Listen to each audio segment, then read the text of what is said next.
Good morning. You probably want to hear me. Good morning. Good morning. Happy Monday. It's a new week. And let's make sure we're live. How was everybody's weekend? Did you get relaxed? Get some chores done? Did you just put your feet up? Did you check out a movie? Let me know in the chat, in the comments, all that good stuff. Oh, there's my mug. I'm live. I had a great weekend. Got a lot of work done. Things around the place. I caught up on my videos. So if you check out my YouTube, you'll see that I'm all cut up now, up to day 7 with the convoy clips and my commentary clips are up there. I also put up the Andy Lee, Chris, Wayne, and Joe interview or panel that we put together on Friday. So that's also up. And I also put up the video for Wayne Cunningham, his vaccine injury video. It's a 2.5 hour long interview, and we'll go over quite a few topics, but most importantly, his vaccine injury, how it unrolled for him, how the doctors were responding or not responding, some of the terminology and words they were using, and then ultimately what he was diagnosed with and what he has to deal with now as a result of his vaccine. So it's a very good video. Check it out. We cover lots of topics. So there's even Canadian politics in there. We talk about the new leader, Pierre Poilievre. We talk about WEF, some of the connections there. All public information. Everything else, everything we're talking about is all out there. So none of the stuff that we're just talking about that we don't have evidence for. We do show it. We do go to the websites and we do read it on the video. So enjoy that stuff. And we have a wonderful week. If you're into law and order and you're into the police and you want to know what goes on behind the scenes, who are the commanders, where do the orders come from, how does that work?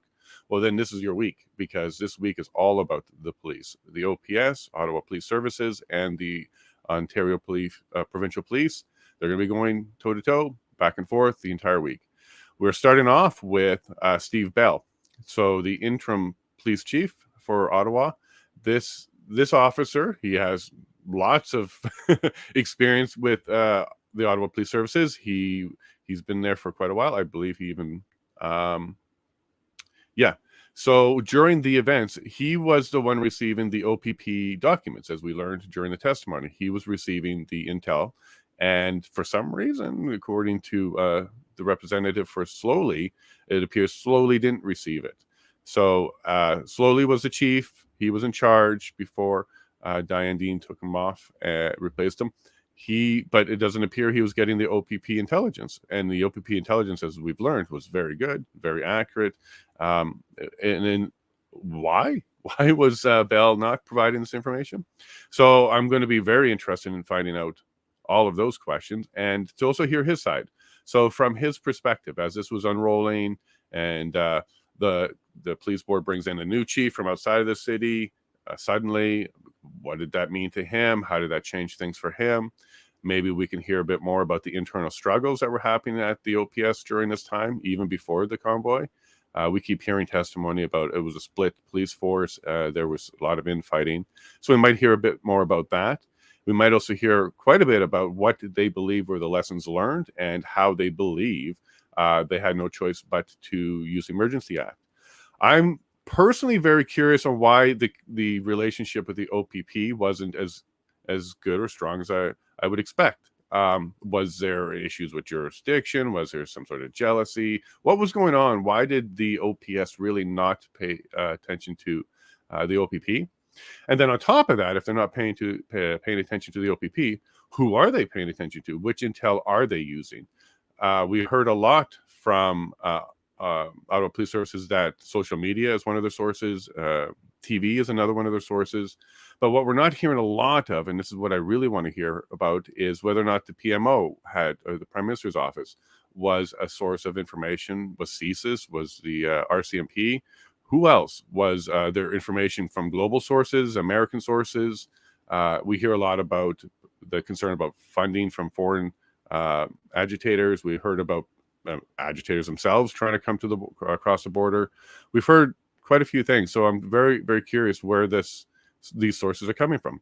For example, the 911 calls we heard about, it was potentially foreign. It was not necessarily domestic.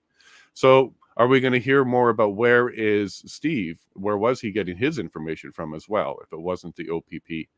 I suspect we're going to hear a lot of things like media. We're going to hear about social media threats.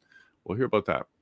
And then what lessons were learned? So after all of this happened, were there any lessons learned? Did they decide to change any policies, or is everything still in place the way it was? Are they just waiting for the inquiry? All of those questions, I think, will start to come out. And then when the convoy gets a chance to ask questions of Steve Bell, I'm pretty sure that the questions are going to be around why couldn't the PLT team work better with us? Why did the PLT team act more as informants than they were liaisons? And maybe the convoy is going to try and find out why Steve Bell himself didn't seek a resolution. Why is it that the mindset of the police almost from the very beginning was to conquer the enemy and not to work with the citizens, to serve and protect? I think that's what it says, right? To serve and protect, not to surge and corral. So I'm very curious why that whole community policing portion of it seemed to have just gone out the window. Was that orders? Was that his personal preference on how things should go? Was that the consensus of half the police force, but not the other half? So I'm really curious why he chose, or what caused them to choose to drop the serve and protect and go to surge and corral. So I'm looking forward to those. Hello to Amanda, who reached out to me on Twitter to let me know that she'll be here watching bright and early. I saw that Scott was there nice and early as well. Hello, Scott, a good friend from Alexandria, Ontario. I believe he's going to be mayor one day. You go, Scott. You're going to do it. They need good people. Actually, Alexandria has some good people, but you're the future, Scott. You're exactly what they're going to be looking for soon. The feed just came up, which is great. So just like each day now, we're going to have the recap of the previous day, and we're going to look at the Canadian Constitution Foundation. Christine, she's just nailing it each time, so I'm very pleased to use that video. And I've also put a link to their channel into the description now. And if there's any other links you think I should be putting in there, please let me know. Quickly, I'm going to go see. Oh, Donald's here. Hello, Donald. Good morning. Justifying Emergencies Act. No kidding. Yeah, the CBC was just a mouthpiece. I don't even think they do journalism anymore. I think what they have is just the wire from the PMO, and they just print. I'm pretty sure if you look in the PMO's office under Word, the printers list, one of them is going to be CBC. They just print straight to the CBC's website from their Word and Excel files. I'm pretty sure of it. But Donald, we're going to be getting a lot more information out. CBC can't hide this information. They can try and spin it and play it a different way on their coverage, but it's going to be hard to deny what's coming out here. And by the way, Donald, I don't see anybody from the media on the witness list. Not a single person on the witness list from the media. So I don't know why the committees are not. Yeah, I don't know why they're not interested in finding out what sources the media was using, because the media itself became a source. So a source for a source becomes a source, and then everybody's using them. So it's kind of important too. Where are they getting their information from? Were the OPP providing any of the reports, or were they just getting it from PMO? So we're not hearing from any of them that I can see. So maybe we'll keep asking those questions. As independent journalists and as independents in general, we'll keep pushing journalism so that more information gets out. Good morning. 15 hours of Ottawa City Council and OPS board over the weekend. Wow. Dean and Mayor Watson are both real people. Also, it's the election, the municipal election in Ottawa today. So we'll be keeping an eye on that because, I'd like to see who's going to make it through. Is Ottawa going to get rid of all the holdouts that didn't want to do this? Or are they going to get rid of all the ones that were pushing for dramatic action? It's going to be interesting to see what does Ottawa do. They basically had a split council, and now's their chance to either clean it up or endorse it or strengthen one side over the other. And boy, do I hope some of the I would say the aggressive officials that were looking to be dehumanizing to the protesters, I would like to see those ones gone, and let's see who the new mayor is. And good morning, Prairie. Is it cold in Manitoba? It's getting chilly here. All right, so I'm going to go ahead and play the video from Christine.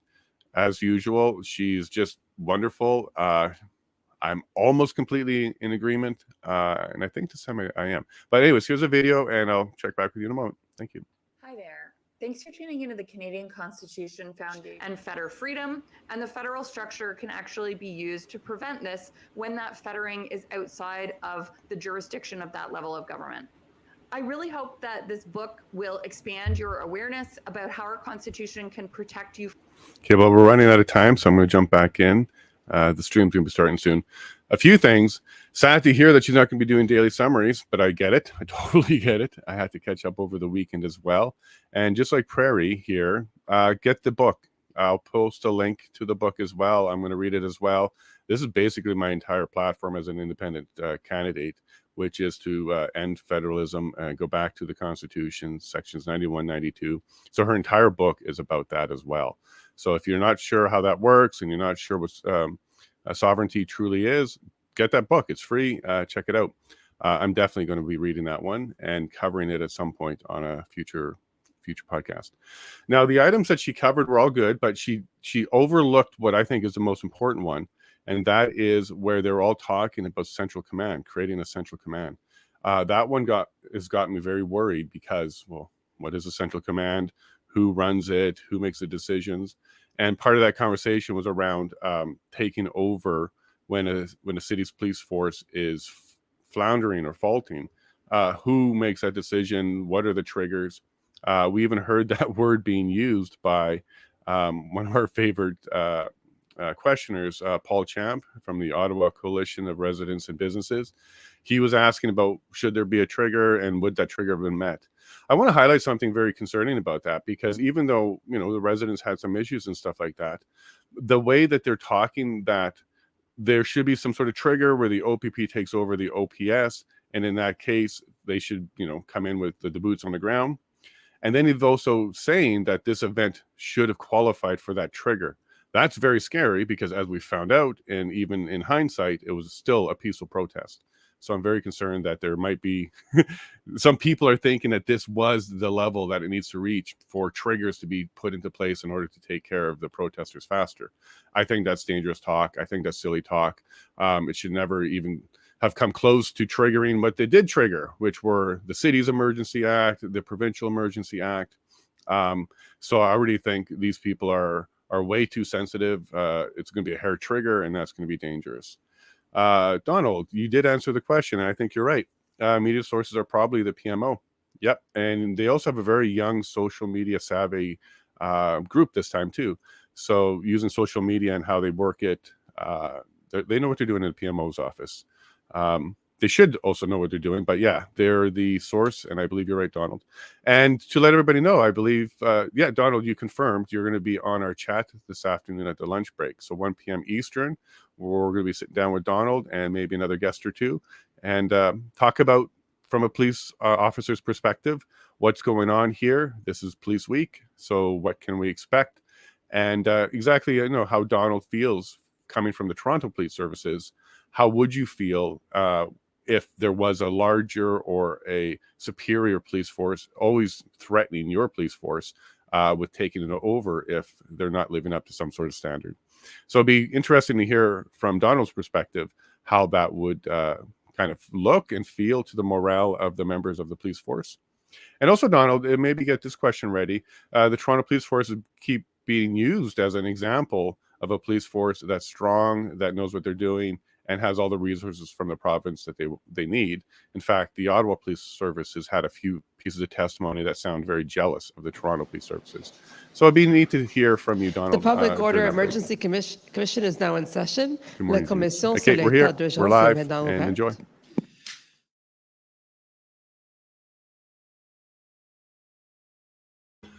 They're taking a break. I wasn't expecting that. No, I didn't want any dead air. All right.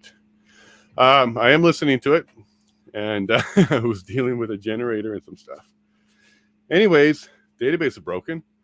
They need to see the evidence. Everybody needs to follow along. They're taking a break. I wasn't expecting that. Hold on. Now I can hear myself. So far, it's exactly what we're expecting. A lot of conversation around intelligence, where you got it. that kind of stuff. No surprises yet. Finger pointing, who's responsible for what. We're seeing some of that. But so far, kind of dry. They're just doing some foundation, laying down what they need. Let me coming through some of these chats here. Good morning, good morning, good morning. Horace, you think he's got a cold or something? Maybe just a lot of practicing, a lot of preparing. Maybe nervous. Could be a whole bunch of things, yeah. But so far, it's kind of the pace is what I'm expecting. It's going to be a little bit dry, not so much. Org charts, we saw that pretty quick. They like to establish all of the structure and all of that work. Again, you could have just had one meeting with these organizers and you could have solved that in the first weekend, but you can see where the efforts and the resources are going. Definitely can see that. All right. I have a real problem with number try. What we organize say and what the media says and what police say. Yeah, sure. I can respect that. There's a lot of, well, what sources are you looking at? At one point, it was 10,000 or 30,000 or 40,000 trucks. You know, the police could actually see it. You had them going through towns. If you really wanted to, you could stand there with one guy with a little clicker, just like you have at nightclubs and stuff. And, you know, you can get some rough estimates from town to town. There's lots of ways you could have counted it. We have police that use airplanes to do traffic. Anyways, there's lots of ways to get it. If your argument, Bell, at this point, Interim Chief Bell, if your argument at this point is I didn't know which information to trust, but you list media and social media as sources, I'm not a happy fan with you because you should be excluding those. They're notoriously inaccurate. They might be real time and you might be able to get some good data and intel from it, but leave that up to the intel people because they know how to filter out some of this stuff. Because it appears you were just believing anything and everything and then disregarding basically everything and anything. So you're kind of admitting to having multiple sources and maybe some of them you shouldn't be trusting to begin with. Why is stuff redacted? Great reason. But when you see the OPP documents, you'll see just a little bit of squares because they're blocking phone numbers, it looks like. But when it's in the paragraphs or whole paragraphs, yeah, we got a reason to ask why are we seeing redacted information, or not seeing the information, but we're seeing redactment. Yeah, great question. If it's challenged, we may get answers to that. But so far, yeah, it's secret. There's also going to be some secret conversations too, probably around the Privy Council and the government and the cabinet stuff a little bit later. We were already pre-warned that there is going to be some secret testimony, but we're going to see as much public as we can, and then we can go push for that stuff later. If we want to find out redactment, we may have a chance after the inquiry. Good morning.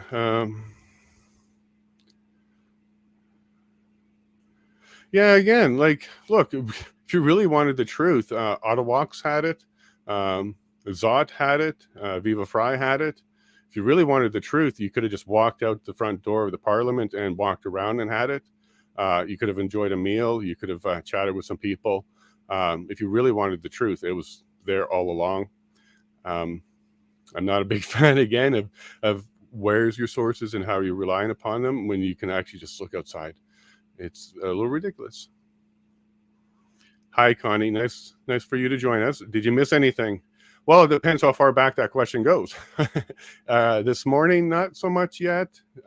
Laying down foundation. They're having a lot of chats around organization. Who's responsible for who did you report to? Who are you expecting to give information to? And where are your sources coming from? Basically what we're expecting from Bell at this point.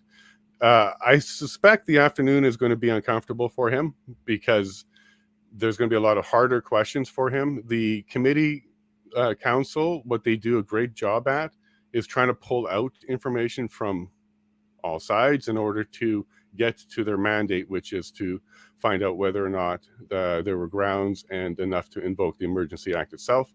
That's what their inquiry is trying to find out. And so they're doing a decent job of pulling out information from both sides. It's not until we get into the other representatives who are going to come up with their questions, Government of Canada, representatives for the residents, the convoy itself, then you're going to start getting really good questions and hopefully truthful and good answers as well. But we'll find out. We're just laying foundation with this witness right now. And it looks to me like they're setting up an information intelligence structure to kind of explain why there's a bit of a collapse with it. Yeah, Prairie. Yeah, and then the database is broken. Happens. Tech is an issue. I think so far they've done a good job. We haven't lost much of the stream. That's been all right. But so far, so good. I think there was a small little hiccup on their end because the video did stop. But if you do see the ticker at the bottom moving, that means my stream is up. We're able to do it. Even if I'm not sitting there, I'm listening and paying attention. Because just like Christine, I also have other work to do. And this morning, it's getting our heating system up and running for winter. And we're just moments away from doing that. So I got one ear on it. I'm paying attention. And as the database problems were popping up and then the breaks showed up, I ran here and got here for you. But so far, exactly what we're expecting. I think as this week goes, we're going to have a lot of interesting testimony at the beginning from Bell, especially during the crosses. And then we're going to have a lot of laying out who was responsible for what throughout the week between OPP and OPS, exactly who were in what meetings saying exactly what, because the high level stuff we've established already doesn't look good. It looks very disorganized. And sometimes what we've been finding, especially with the city of Ottawa, was the lower level. There was a little bit more work and coordination going on there, especially with the convoy itself. So I'm really hoping that this week we're going to hear a lot from some of the PLTs, PLUs, from both sides. That's exactly who I think we need to be hearing from at this point, because that's exactly where the conversations were happening and the progress was happening between the PLTs to the lower level at the city, including the city manager. There was agreements and arrangements and conversations going on.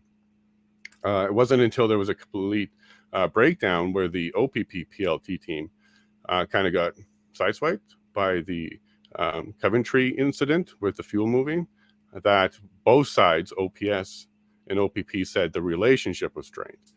But OPS has said that OPP cut off the relationship and stepped away from working on the situation.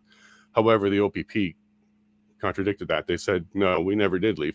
We were very surprised at how everything deteriorated and what happened, but we never did leave. And we even don't know why they did that.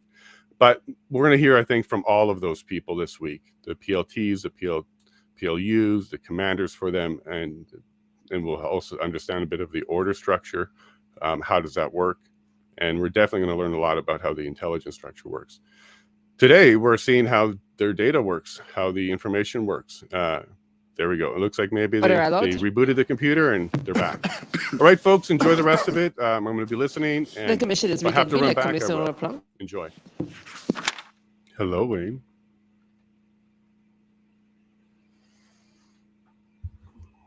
Okay.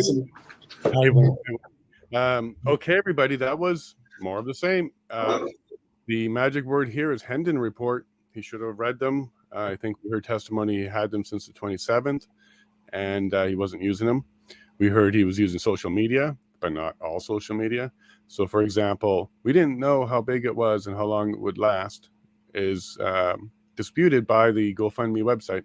The GoFundMe website laid out what the funds will be used for: fuel, food, accommodations, and for the prolonging of the protests for as long as it took. So he had plenty of information, plenty of data. Anybody else think that this guy is not going to take any accountability? We hear wording like prospect of things happening. Come on. We keep doing this. Why can't we stick to reality? Why can't we stick to what happened, what was going on, the actual reports of violence or crime or anything like that, and stop looking at this projection of what could have happened, because that's an unlimited projection. It's never going to stop. Anything can happen.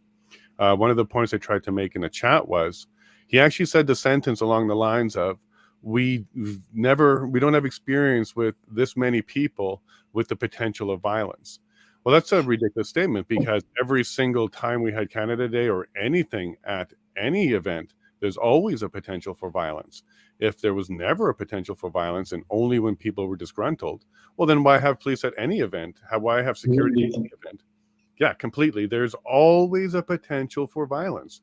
We heard some testimony around this lone wolf theory, because that's always a potential. So if we are getting so sensitive in this society where potential and possibility of and prospect of is enough to take drastic actions towards the people today in the reality before anything like that happened, I would highly recommend that we fight that one hard, because whoever gets to make those rules are going to make sure that they use them on us. And we don't want any power that Minority Report. Have you seen the movie Minority Report, Wayne? Because that's exactly where this is headed. Because Minority Report was a movie all about potential crime, future crime, prospect of crime, but then dealing with it before the crime, so the crime never happens. I don't want to be heading into a world like that, because he who controls the charges controls the world. Every single person that would be an opponent would be getting it. Wayne, I'm just going to go ahead and let everybody know who you are and what your current take is on. I know you jumped on partway through, so happy to hear what you thought about the end here as they're pulling out some of this information. Yeah, very interesting, because he's not very confident in what he's trying to say. He's obviously thinking very carefully what he's saying, every single word, because he's very slow and methodical. Anybody who's quite confident in what they're talking about, there's a flow, isn't there? We've seen it in numerous other people giving evidence. So, yeah, and pre-crime, I mean, it's an amazing film, but how can you judge somebody guilty of something, or guilty that they're going to do something for sure? Because there's no way of knowing, is there? It's bizarre. Oh, for sure. And who would want to live in a society like that? Because who gets to decide what is a pre-crime and that kind of thing is just insanity. You're a dangerous person because you have dangerous thoughts. No, for sure. And right now we're all frustrated with our prime minister, and we think what he did was wrong. Is that a pre-crime to want him to face justice for what he did? What is a pre-crime? Let's not even try and get into that one. No, definitely not. Yeah, and then what about in the UK? Do you hear stuff like that when it comes to any talk with your intelligence or your police forces about heading off protests ahead of time, cutting it off because of potential violence?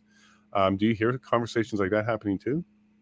No, they just tend to be events that happen. But at the moment, we have a problem with the fact that we have these Just Stop Oil protesters who are backed by Melinda Gates Foundation. And purely they will be left alone because the police will be there handing them cups of tea, because it's all promoted. If you or I were out there protesting about mandates or anything else to do with any emergency action, the police would be straight on you, closing it down and stopping it. But there is an agenda, and that's the problem, because anything they want you to know about, they'll televise it. But as Canada has seen, anything that has happened in the past 2 years, it'll always be kept quiet. But thankfully, because of this inquiry, you are now seeing some of that. Yeah, and what we're seeing is embarrassing. As Andy Lee put it in the interview on Friday, or the panel on Friday, what if there was a real enemy? What if we actually had somebody on our grounds really trying to take over Ottawa? I can tell you what would happen, like truly happen. They would be stopped, it wouldn't succeed, and Canada would actually deal with it very well. Trying to portray that we were in a position where we couldn't is not even true. I believe the actual truth of the events and the preparedness was high. And this was talked about in all the testimony from the city emergency and safety planner. He said, when we went off without a hitch, not a single incident. Fire routes were open. We were able to do this. So I really believe the truth is Ottawa absolutely could have handled it the entire time. And if there was a real enemy doing real damage and real violence, it would have been shut down and handled quite well with the existing laws. There would have been no need to go to the Emergency Act. I believe they would have called in everybody, and they would have done everything they did times two, because there would have been actual violence and a good justification to go ahead and get in there very, very strongly. But That's there why they was had to none. manufacture so much, didn't they? They had to build these cases of people acting dangerously, buying knives, buying guns. And it took so long to build up that narrative. They didn't have real proof because it would be everywhere, wouldn't it? You know. Yeah, no kidding. And just in Canada, I don't know if you're aware of this. This happened last week. We have a ban right now on legal handgun sales. So if you're a legal gun owner or a gun shop, there's a ban on handgun sales right now. We're going to be fighting that the best we can. There's a lot of upset people around that. Spoke to some counselors in Alberta over the weekend, and Danielle Smith may be ignoring that one too. There may be any overreaches, anything that is an overreach, and that is absolutely one of them. Alberta might just ignore it. But the rest of Canada, it looks like there's a, to fight handgun and violence in Canada, which we don't have, it's, you make laws against illegal people with legal weapons, or, yeah, and that's the way I guess you deal with criminals. Is that, So is that a typical thing for lorry drivers to carry weapons? Because I know no, traveling long distance in the wilderness, no, in Canada, nope, there was not a single gun seized. There would have been testimony, there would have been pictures, Yeah, it it's would have just been like everywhere. you just don't know until you ask, do you? Because like traveling long distance, like in America, you might then come across bears, say for instance. No, Canada is pretty civilized. We have some good development. No, if you go north of Highway 11, maybe moose. But no, we don't really. Maybe Churchill, northern Manitoba, where polar bears are frequent, but even them, Okay. yeah, even them, we're not running into problems. In Canada, there's a law in Churchill where you're not allowed to lock your vehicles. And the reason is you're not allowed to lock your vehicles is to be able to get away from a bear. People got to be able to jump into any near vehicle. Makes sense. Yeah. Yep. Yeah, it's an escape. It's an escape. So that's a law. You don't lock your vehicles there for public safety. Where did the gun thing come from, though? Because was there somebody selling guns in the first place? Because how can you say, well, guns were evident because they're on sale, stores were selling out of them. So where did that all come from? Well, it's his soft on crime bill, his act that he's passing, Trudeau, and that's one of the steps. We've been fighting this one for quite some time. First, it was starting with a gun registry, which basically included a whole whack of things that are not dangerous weapons, including air rifles were in there. Some air rifles made it onto the list. They don't know what they're doing. And now it's moved to straight up handguns. And based on just their desire to disarm, and I think they're trying to frustrate the public more than disarm them. We've had it here for years, Yeah. I know it's during the protest they were talking about guns, but I just wonder where that came from, because everything that I've seen and what you've seen or said is there isn't proof of that. So it's come from somewhere, hasn't it? So yeah, and as Denise points out here, an unarmed society is a sitting duck. Well, that's why the U.S. has the right to bear arms. That's their Second Amendment. That's why they have that in place, is order to fight against and defend against a tyrannical government. That was built in for them. Canada has no such thing. We have no such right or law. It's a confusion here in Canada that we have the right. We really don't. We have the privilege of gun ownership through regulation. We supposed to have the right. I want to be clear on that. Our Constitution and Charter does not revoke that right. We basically have a charter that says we can do everything except for this stuff the government's going to handle. Roads, policing, criminal court, stuff like that. But anything we don't put in there stays on us. And guns fall under property rights, and property rights is personal. We should have no restriction on guns. I'm not completely against examining after an event certain types of things, maybe, but overall, I am for the right to have your guns for hunting. But in Canada, you got to be very careful, because you're actually not allowed to own and say you own a gun for protection. You're only allowed to have it for hunting and recreational. Yeah, if you actually claim the purpose for getting your PAL, which is your license to own and transport weapons, if you say you're doing it for protection, you have to go through a much different process, which peace officers and security guards and people who provide protection with weapons have to go through. But if you're a citizen, there's no chance you're going to get it.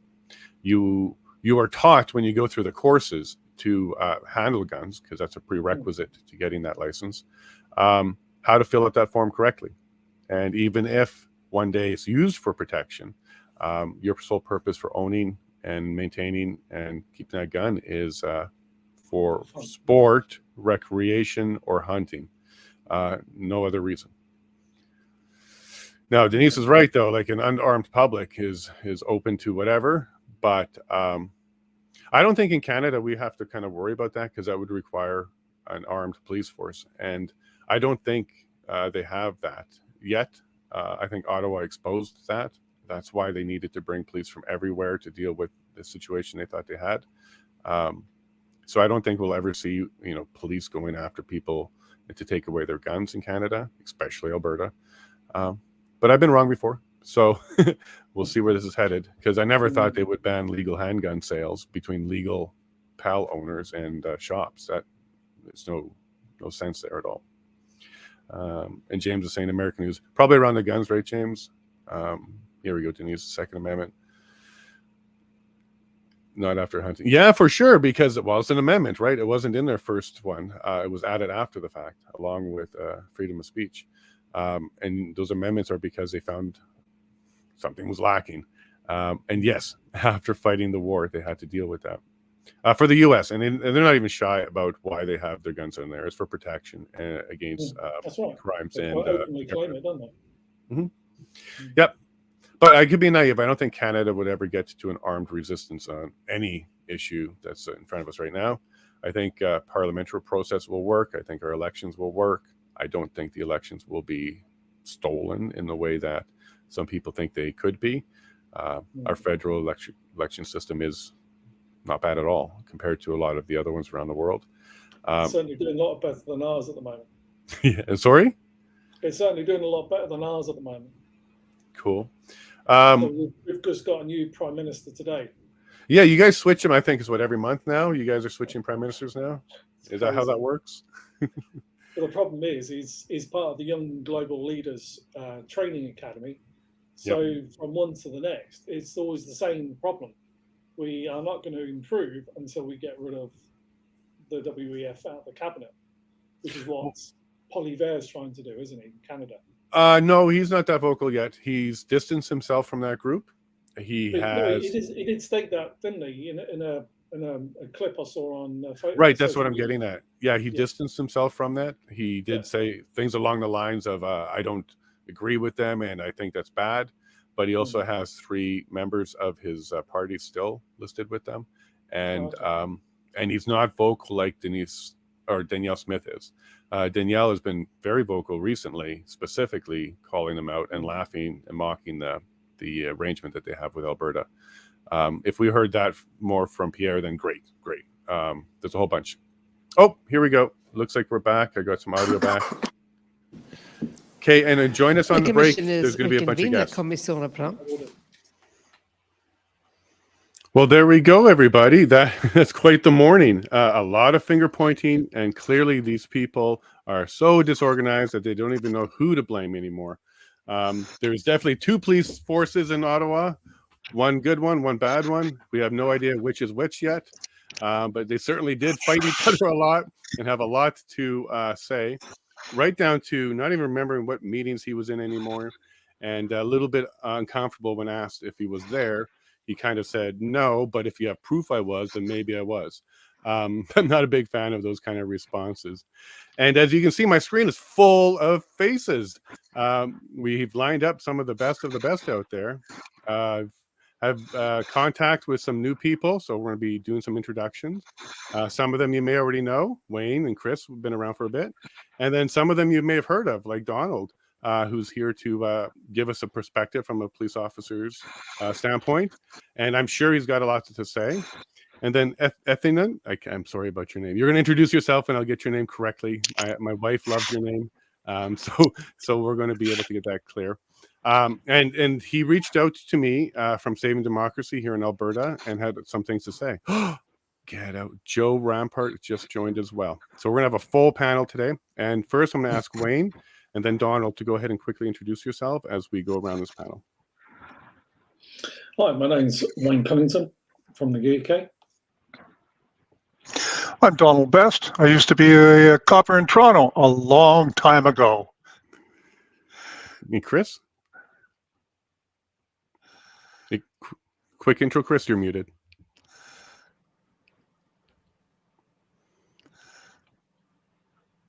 Okay, we'll let Chris work that out. And then Saving Democracy, if you want to go ahead and introduce yourself.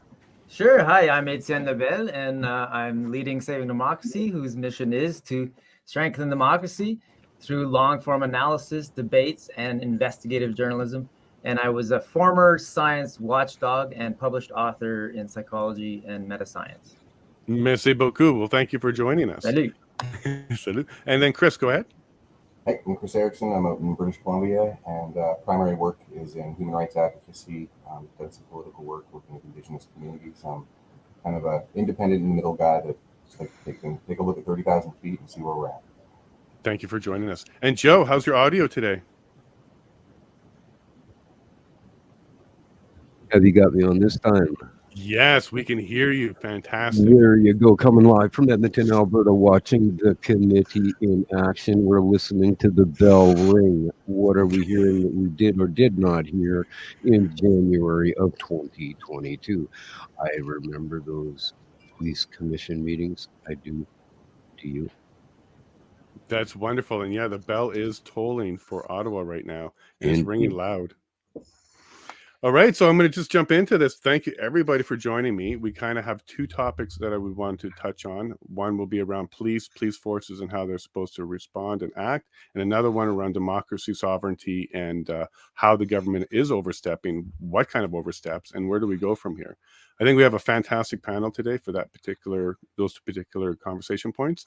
And if I could maybe start with Donald, can you give us from a retired Toronto police officer's perspective, is this common to have a split police force and to have these kind of political fighting and infighting going on? Or is this really abnormal and you're kind of surprised to see some of this? It can be normal, but it's really, really a lot about Chief Slowly. So, we have here, I mean, we see it, we always have, but here I can say we have layers and layers of bureaucracy upon layers and layers of egos. And it has created this organizational chaos. Now, look, I've been on lots of joint forces projects, some really major ones that went all across Canada, all across the world. We had, I've worked with the OPP and other municipal police forces, the RCMP. They are a little different. They have a little different temperament. They, now, don't forget, what I'm saying is several decades old. I was the sergeant detective in Toronto, and then I became a private investigator and ran my own agency for 15 years. I've been all around the world doing the same thing, private and public law enforcement. But the RCMP were always told they're Canada's premier police force. And they believe that right in their hearts. And it means that they tend to look down on people, both organizationally and even working with the guys. You notice it. And we call them the horsemen. And because the horseman is above you and always looking down, that's the joke. But that has an operational impact. And usually when a bunch of police officers get together to work at the lower levels, at the street levels, we're all pretty good. It's the same as any job. There are some egos, there are some agendas, but people generally try to work together. Where it really goes off the rails is up the ladder, and this is what we've seen here. Where we have the different infighting with the police forces and also within Ottawa itself. And I'll get back to that in a moment. But this whole thing reminds me of during the American War in Vietnam, when Secretary of Defense McNamara sat in Washington deciding which footbridges were going to be bombed in Hanoi. I mean, it just doesn't work. It just doesn't work, aside from the whole morality thing there. And there's an analogy to be made here too. So slowly, very, very interesting. If you look in the media articles since he was hired, and going as far back as over 2 years ago, headlines like "Oversight and Temperament Problems at the Ottawa Police Service." That was Ottawa Life, and then you have Police Chief Slowly calls upon Ottawa business to be an important partner in the mayor's breakfast, and that was the Ottawa Business Journal. But when you get into these articles, don't forget you've got a 27-year Toronto police veteran who has been hired to oversee the Ottawa police force because there's something wrong. Right. Okay, so you have people who have dedicated their whole life in various, in their whole professional life at various levels in the Ottawa police, who wanted a shot at being chief. They thought they knew the town, and they knew the people, and they resented someone else coming in. Now, a lot of people have tried to make it into a racial thing, and indeed Slowly did himself. I mean, he got in there, and all of a sudden it was all about race, and he made a statement and an opinion piece in the paper that brought race into it, and it was just it really undermined himself. It really did. But it wasn't about race. It was all about you brought someone else in here to No. and you didn't choose me. I'm not just talking about Bell. I'm talking about a dozen people on that police force. Even the constables were probably insulted that somebody did this. And then we have an article, which was really something, by the mayor. And he published this one, is it March 8th, 2021. And he talks about we have to support Slowly. And of course, he was one of the, A2 Brute who stabbed him in the back. I think we can say that. And so the reality is Jim Watson and the people who brought in Slowly, the whole thing just didn't work. And it didn't work on a number of levels before the convoy even arrived. Correct. And I think that undermined the whole thing. So that's my whole take on this, and that polluted everything, notwithstanding that, as we've all heard, the declaration of the Emergencies Act was totally unnecessary. Any police officer knows it. I've been, at many riots, and I've been in very large scenarios where we had to do personal protection, the Pope and the President and all the rest of that. And everyone knows that the Emergency Act was totally a political declaration to target political opposition. Agreed. That's Agreed. Yeah, and when you're mentioning that the mayor may have been a Slowly side and stuff, do you think that's why the police board went and replaced the chief without even consulting and giving a heads up to the mayor, and single sourcing it as well, not even looking at other candidates? You never know, but I think that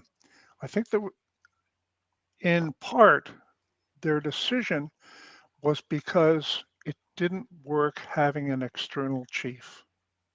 Now, I haven't heard. Do we know who's going to be chief or declared chief at the, next time? Have we heard about that? No, just some rumors that is coming soon. It might come after the election, which is today. The municipal elections today. I would be very surprised if they went with an outsider again. But who knows? Yeah, and building on that, Joe, So as Donald laid out, there was clearly some dysfunction going on, and he can see it from being someone from the inside. How about from the outside, as a reporter watching the whole events? Could you see the dysfunction happening real time as well during the protests? And if so, how do you think that actually impacted the ability to negotiate and use the PLT teams or PLU teams effectively? A total speed bump on the road. This was evident in the early city council meetings of early February and the police commission meetings as well. You could see the utter contempt that Slowly was receiving from Ferguson as well as Bell. Bell sits there today with that stoic look on his face, but believe you me, he telegraphed a lot of emotions during the police commission meetings of the week of February 7th. So what I see is exactly as Don has laid out so articulately, that the whole scenario in Ottawa was an internal divide. You can certainly see that there's this side, that side, as well as the political spectrum. It's a roadblock, a speed bump, and this is a big issue that they're trying to overcome.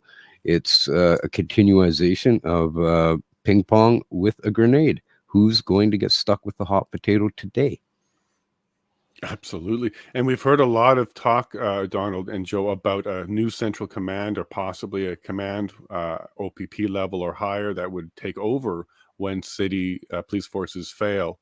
We've heard conversation around a triggering event, or something should be in place in order to trigger the taking over if the police force is not capable anymore. And we've also heard one through not so much testimony, but through the question asking, implying that this particular event would have qualified for the particular trigger that they're talking about. All of that scares me, because I don't think this event should have triggered anything, let alone a new command to take over the local police force, even if they are dysfunctional. I'm going to go to at the end. Hope I got that correct, or at least close enough. You're a watchdog around oversight, federalism, making sure that the government is sticking to the rules. And clearly, something like a new central command and the response with the Emergencies Act would be two wonderful examples of where the government is overreached or is planning to or talking about overreaching. What would be your position on a new central command that could override localities, police forces? And where do you think they're going with this? And how does that make you feel when democracy is one of the biggest passions that you have? Right. No, I'm definitely against it, and we need to go the other way in terms of passing new legislation to add new safeguards, new democratic safeguards. I sometimes call it bulletproofing democracy, though some people don't like the word bullet. And then you could even go further and try to make it anti-fragile. So this is, from Taleb's book, Anti-Fragile. It would be a system that when our democratic system gets threatened, it actually automatically becomes stronger. And those are, sound like pie in the sky ideas, but we need to really brainstorm because, this has been going on for way too long. And so many people, there's probably thousands and thousands of different groups who tried, legal routes, tried suing the governments at the different levels, municipal, provincial, federal, and, all these lawyers and all these groups, independent journalists, right? But how much progress, have we really made, right? And again, it's the direction of where it's going. And I actually, maybe later on, I'm working on this chart to actually lay out the authoritarian developments in each of our 6 basic fundamental freedoms. And in each of the 6 categories, there are very serious developments that are threatening those fundamental freedoms. And it's the direction. It's like the rate of change. It's the derivative of like, where are our freedoms going, and how can we stop this erosion? And again, how can we bulletproof it? And my background in social psychology biases me towards trying to engage a grassroots movement, right? And so we had the Freedom Convoy, which awoke a lot of people, but I still argue that there's a lot more that we can do to coordinate these grassroots movements to make concrete progress, not just, okay, let's meet in the park once a week and then have some speeches and then we go back home and we just watch our democracy slip away, right? So that would be my 2 cents for that. And Chris, I'm going to come to you next. So one question we had on Friday was sovereignty for First Nations and protesting for First Nations. If there was a new central command, and that would obviously have to apply coast to coast and on all territory and all sovereign land, what do you think the communities, First Nation, would do if there was a central command that said, hey, you have a protest here, protest ABC, we're not happy with it, and we're not happy with your response to it. We're going to come over and take over now. We're just giving you a courtesy notice, and we're going to go do this. How do you think the response would be? I can imagine it wouldn't be a red carpet rolled out to let them come in. I would imagine that there would be a new fight, a new battle on their hands. Yeah, and that's the key with that as well. Like, we have over 650 First Nations in this country, and each their own specific issues. And what we see with Indigenous communities is, well, they may not all align on everything. If one of them is under attack, or a few of them are under, attack in their mind, they come together very quickly. And so the potential for escalation in that situation, for to have a governing body like that come in and just take control, I think would have the potential to create more hostility. I mean, a lot of the times it comes down to the people overseeing here. You get dialogue going, and that seems to be a problem for some of the people that are in the room. And with these situations, as they continue to escalate, if we get to the point where, again, it's different. In BC, you have different sovereignty rights, but in Alberta, you have, if there's, let's just say, natural resources and other things, if there's protests in that regard, you're also going to be pinning First Nation against First Nation, or Indigenous community, Native communities, however you want to describe. But the dynamics there are so complicated that having a robust response, you saw what happened with Oka years ago. Like, you don't want, and that was over building a golf course on an ancestral burial ground. And so the potential for things to escalate, having a brute force approach, because I don't like the centralized, right? I still think I'm a firm believer those on the ground, whether it's tribal police, local police, municipal, provincial, whatever, wherever you can get dialogue where there's relationships already built. Oftentimes when people come in from outside, there is no previous relationships built, so there's not much opportunity to build dialogue quickly and de-escalate. So I think there's a lot more problems that come out of the centralized authority in that situation. I just don't trust that there would be enough empathy and compassion at the table to try and get sides to a conclusion. And that's just based off of, to invoke the Emergencies Act while you're in dialogue. As somebody who's been in very high stressed positions before, where dialogue is the only thing keeping it going, if that was really the only thing that mattered to me when I came into a situation, is where's dialogue at? How do we get dialogue going? How do we understand? Let's get the right people in the room, kick the egos and the agendas out, and let's just see how we can find a resolution to this that everybody can live with. And when you bring the boot in, it's just, there's no time for talk. We saw that, right? Yeah. Horses come out, and you can't even get IDs off of some of the police officers who were there. So it's very tenuous. I would be totally opposed to it, and I believe First Nations would be as well. That's just my opinion. I'm not speaking on their behalf, that's for sure. Yeah, I was shocked at the actions we took, had the police horses in there, the different methods we used to push people back. And Donald, this was against protesters and peaceful protesters. What would it look like if they went to Toronto police and said, hey, you guys are not doing a good enough job. We're going to now take over from Central Command, and we're moving in some new police. Would the Toronto police welcome that? Or do you think there would be even some resistance on the ground with that? There's always resistance. I've been there. When the Pope came, John Paul II came, everybody worked pretty well together, but it was this constant battle between the RCMP, the OPP, and Toronto, because it was our turf. And in the end, the guys at the street worked well together, but it's always a constant battle. The great danger of centralized command is that it totally undermines local and even individual authority of a police officer. Now this is one of the cases we have going right now in Ottawa. Detective Helen Gruce used her autonomy as an investigator to investigate whether there was a potential connection between a cluster of sudden 9 infant deaths and whether the mother was vaccinated, were they breastfeeding, whatever. And for that, she's up on charges. Why? Well, we can't have that, can we? That's exactly why they did that. So the reason we have individual police forces, and it's a constant battle in Ontario, and it's going on with the RCMP in Alberta right now. Alberta wants its own provincial police force back, and so they should, because there's no way that that somebody in Ottawa should be directing as what goes on in the alley in Red Deer, Alberta. And this is what you get with central control. You also get abuse. I mean, look what we saw with central control of the banks during the Emergencies Act. Unbelievable that the government and the police ordered banks to seize Canadian assets with no judge's order, no due process, No totally appeal. against the rule of law, no appeal, nothing. We've seen what they will do with central power when they get a hold of it. So when we have, and what's the trigger?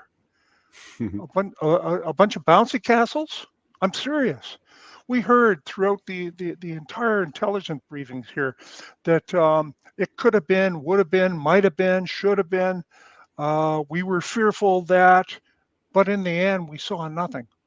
And indeed, the intelligence reports, both CSIS and also especially the OPP intelligence, said that there's no danger here.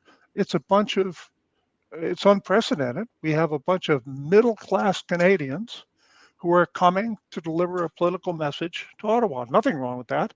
No. And we don't foresee great dangers other than the normal of the number of people, which is fine. We're prepared to deal with that, or we should be. But the political agenda came down on top of that.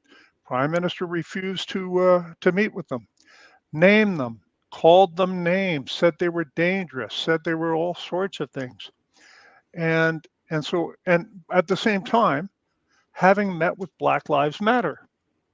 Don't forget, Chief Slowly and the Prime Minister of Canada knelt with Black Lives Matter protesters in Ottawa, contrary to the law at the time that was imposed over the COVID mandates and the number of people that could get together and everything like that.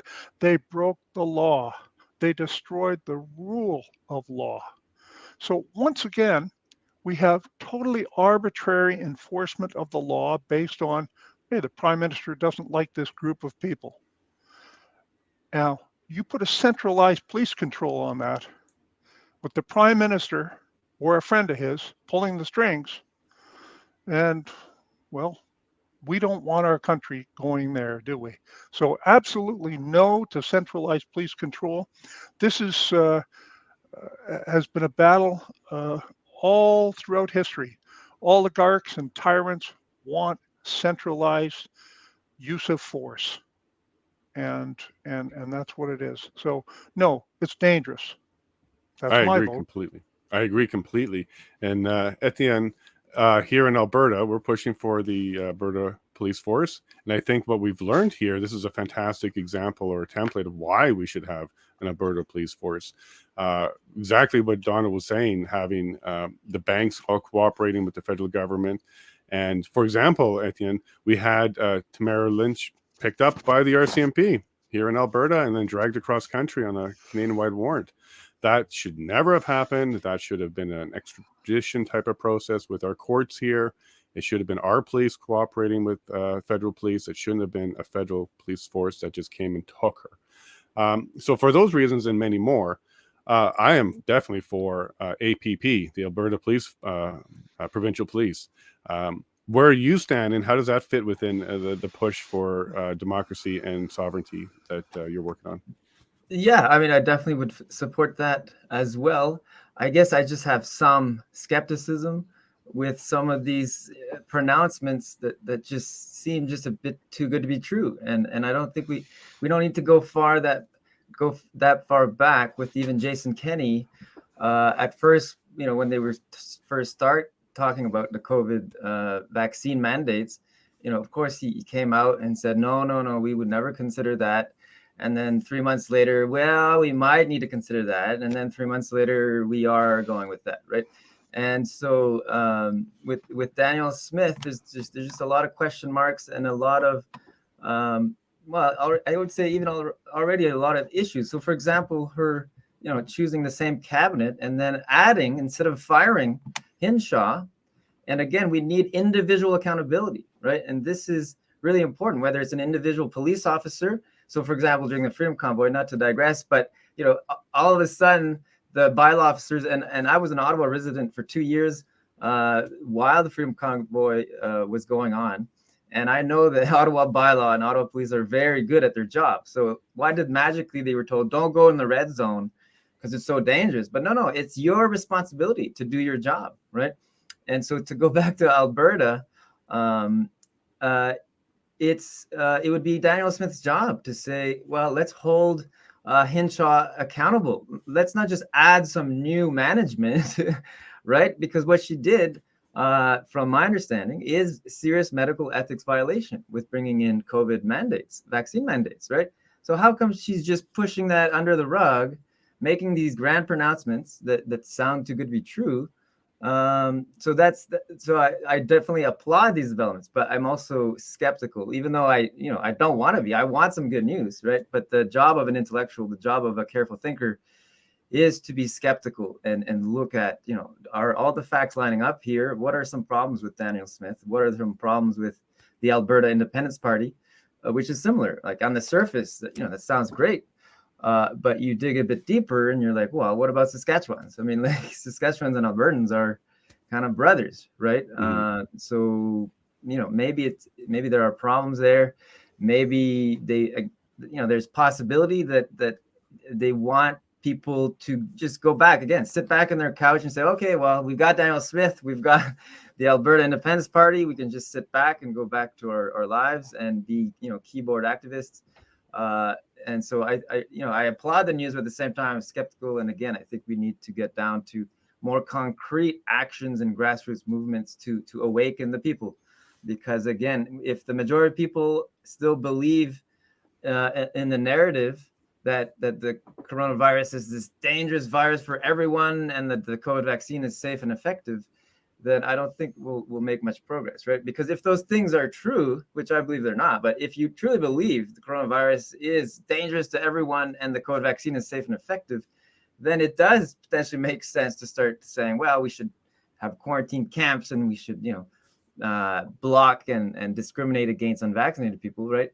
But if those things are not true, well, then you have serious medical ethics violations and these people should be investigated. And I still believe in due process. I mean, even the prime minister, I would still give him due process and presumed innocence, right? But we need to get down to the facts and hold individual people accountable rather than just saying, well, I was following orders from higher up and I'm not sure, where this is coming from. No, you're in power. You are accountable. So that would be my comment on that. Sounds like you would support independent oversight for sure. Yes. Wayne, you live in the original Central Command, the UK. So at one point, the sun never sets on the UK.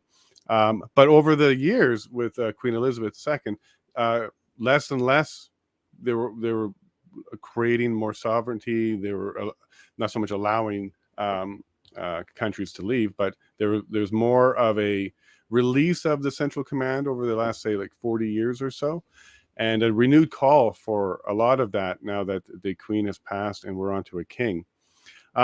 Is the release of the control over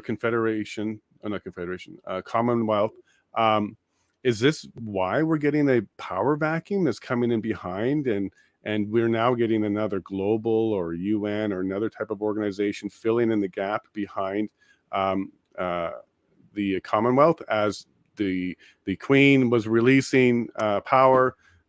Did we have a new type of power come in and try and take up the void? Because we're seeing a lot of globalization and centralization on many different fronts, not just policing. And I'm wondering, is that because there was a power vacuum left behind, or is this just the way some people think? Everybody needs to be under control, and we're not strong enough to push for independence and true sovereignty. Yeah, 2 points. I'm going to touch on Etienne's comments in a minute, because there was another important inquiry going on today over vaccine safety. It was coming off the back of last Thursday's, which was a vaccine injury inquiry. That was a very good debate. That was kind of, I was listening into that while I was listening into this today, and it was just very, very interesting.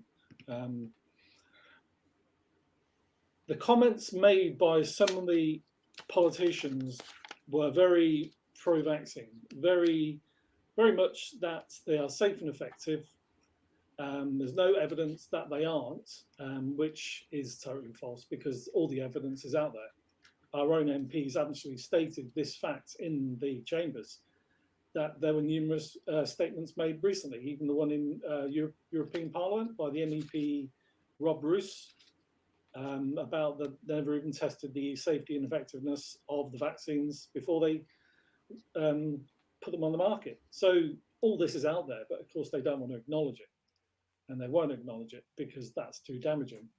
But Christopher Chope, who's the guy who actually brought the inquiry to start, brilliantly reminded everybody that there's so much happening, there's so many increased deaths, there's so many people wanting help.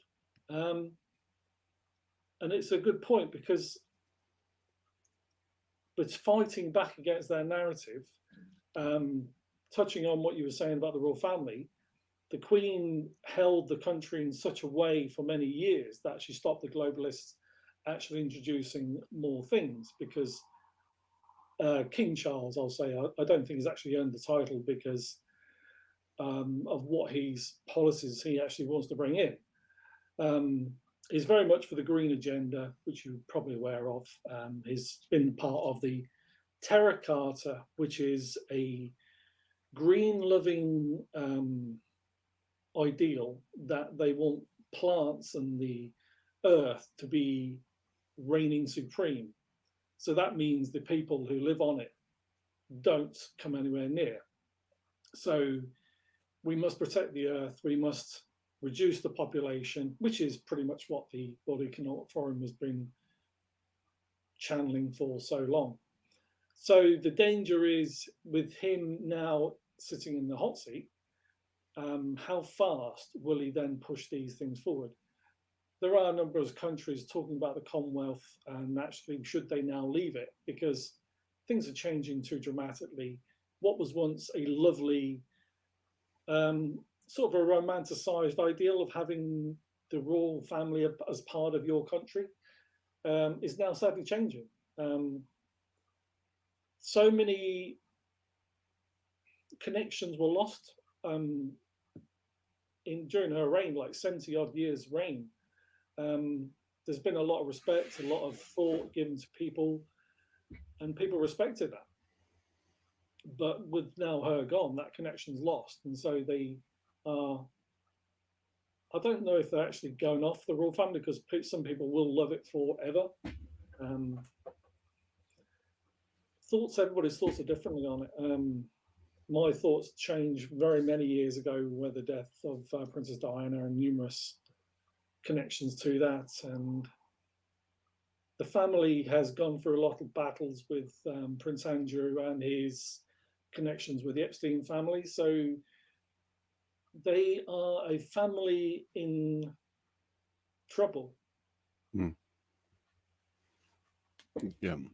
And rightfully so. And by the way, Epstein didn't kill himself. Yeah, that didn't happen. Chris, look, Wayne is outlined how we used to be, governed by the Queen, and we used to be that kind of monarchy country. But we've now, stepped back from that, and we should be a representative country where we have representation and we have opposition. I've noticed that the Conservative Party is not a standing party in these inquiries, but they did apply for it.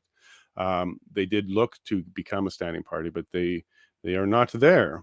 Did you look into maybe why that is, and why aren't we hearing from the official opposition as to where they at least show us what kind of opposition that they was trying to have? Because I didn't see much at all. So what's your take on why the Conservative Party of Canada applied for standing and didn't end up receiving it? Do you have any take on that? Well, I think it was the basis of the application denial was to keep it from being a partisan hearing. I went through the document and their application in regards to reputation. They want to submit evidentiary documents, and I kind of agree with keeping them out. There are two committees, one in the Senate and I believe another parliamentary committee that'll be looking at it. My concern is with the exclusion. That will the evidence that's taken place, like will the hearings and all the things that go on in the Senate and other parliamentary committees, will that be considered by will it be submitted before the final document comes out to the public with regards to it, or are they completely separate? There was an example from a previous hearing where there was a precedent set where we were not going to allow the opposition to testify. My understanding when I read it, and I have to go back over it just to be clear, it seems to me like if something comes up in the hearing, whereas the Conservative Party reputation, they can apply for some kind of a standing again, but I still don't think that that's going to happen. And to be honest with you, I don't think I'd want them in there. I'd much rather see them stand up in the House of Commons. I'd much rather see them hold, daily briefings and other things where they can comment on. But even then, the appropriateness of as the hearing is going on is another thing is questioned, because they're not necessarily being attacked. From what I've seen so far, it's all been on the ground. There's really been no relevance to the CPC. So I wouldn't necessarily want to see that, in my opinion. But you could also argue that Jagmeet Singh should be somebody who should be called. I don't believe he is, as far as what evidence was given to you to justify the party voting all in favor of the deployment. But I still think that keeping it out, it's already a circus. For the guy who likes to eat popcorn when I watch this kind of stuff, would enjoy seeing the CPC in there, but I think it could tend to serve more harm than good as far as what's in the public's interest, as far as what is appropriate and what is not.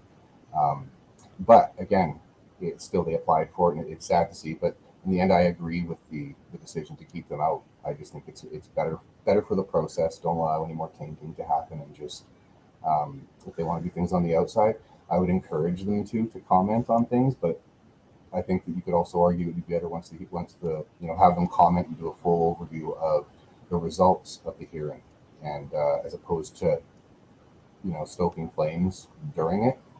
But there's always that one that I'd love to see them out there swinging. It'd be nice, because there's a lot of undue behavior going on. That's for sure. So there's definitely another House committee or an investigation, right? I don't know any details about that. That one doesn't seem to be very public. I don't think that one's being streamed. I don't think we're going to get this kind of access to it like we're doing with this inquiry. And Joe, when we're talking about accountability and transparency with the government, do you really have confidence that this particular House will do a good investigation with the 44th Parliament and the cabinet from Trudeau? Is there any chance that we're going to get a valid investigation, or are we really going to have to wait till the 45th Parliament to get some real teeth into an investigation in the House?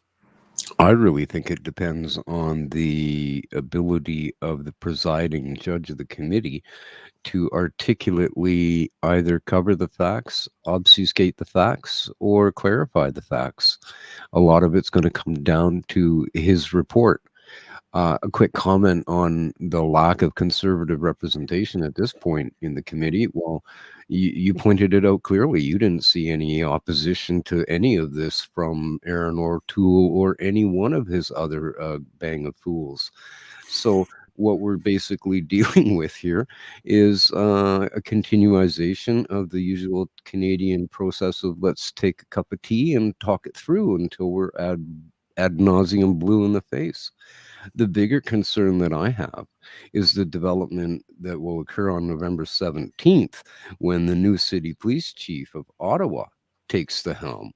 And if people are not familiar with Eric Stubbs and his adventures at E Division in British Columbia, with his oversight of the militarized response to the Wet'suwet'en protests, that also included his endorsement of what's known as lethal oversight, we need to be very cautious of this new chief of police. I don't think that this is the kind of fella that's going to sit back and take too much internal division. He seems to be a little bit more of the rougher kind. And don't forget that it was well reported by reporters on the ground in British Columbia that officers under his command took direction from the Coastal Gas Pipe employees as to how to operate. So this is really concerning for me as we develop. So we'll keep our eyes open on it, but great comments. Thank you. Yeah, and Donald, there we go. So we have a little bit more information. So it sounds like an external police chief coming in on the 17th, and he's got really heavy boots on this guy. What's your take on that? It sounds like maybe we're not going to get another chief who knows the city and knows the people well. We're going to get somebody from the outside who's more willing to rough it up. At least his history has shown that. What do you think about that? Well, you can look at it a couple of different ways. First of all, yes, maybe a rough guy is what's needed now, because it seems that we've had no real leadership. And leadership is not being rough, but sometimes it is. So, okay, maybe. But at the same time, I still think he's going to be facing the same problems that Slowly had, which is he's an outsider. And that means an awful lot. On the other hand, there's been so much acknowledgement of the chaos now that even the guys on the street might say, okay, give the guy a chance. I don't know. But it's amazing how much someone can go into a position and be undermined, not only by their peers at the senior level, but by the people on the street and the citizens. All I can say is we'll see. I don't like the fact that we have someone with a national police force roots, once again, looking after Ottawa. Yes, it's our capital city, but what it means is it's going to be, if anything, more politicized. Now, we saw that with the current commissioner of the RCMP, who in the middle of the SCN Lavalin investigations gave the prime minister a big hug and a kiss. Okay. I mean, that just illustrates everything. And then this latest revelation that in the inquiry to the mass murder down east, that the RCMP commissioner tried to interfere in a homicide investigation for political purposes. There's no doubt about that. I mean, I've heard the call, seen the transcript, read all about it. Yep, that's what she did. She shouldn't even be. She shouldn't be wearing the uniform right now. She should have resigned if she had any honor.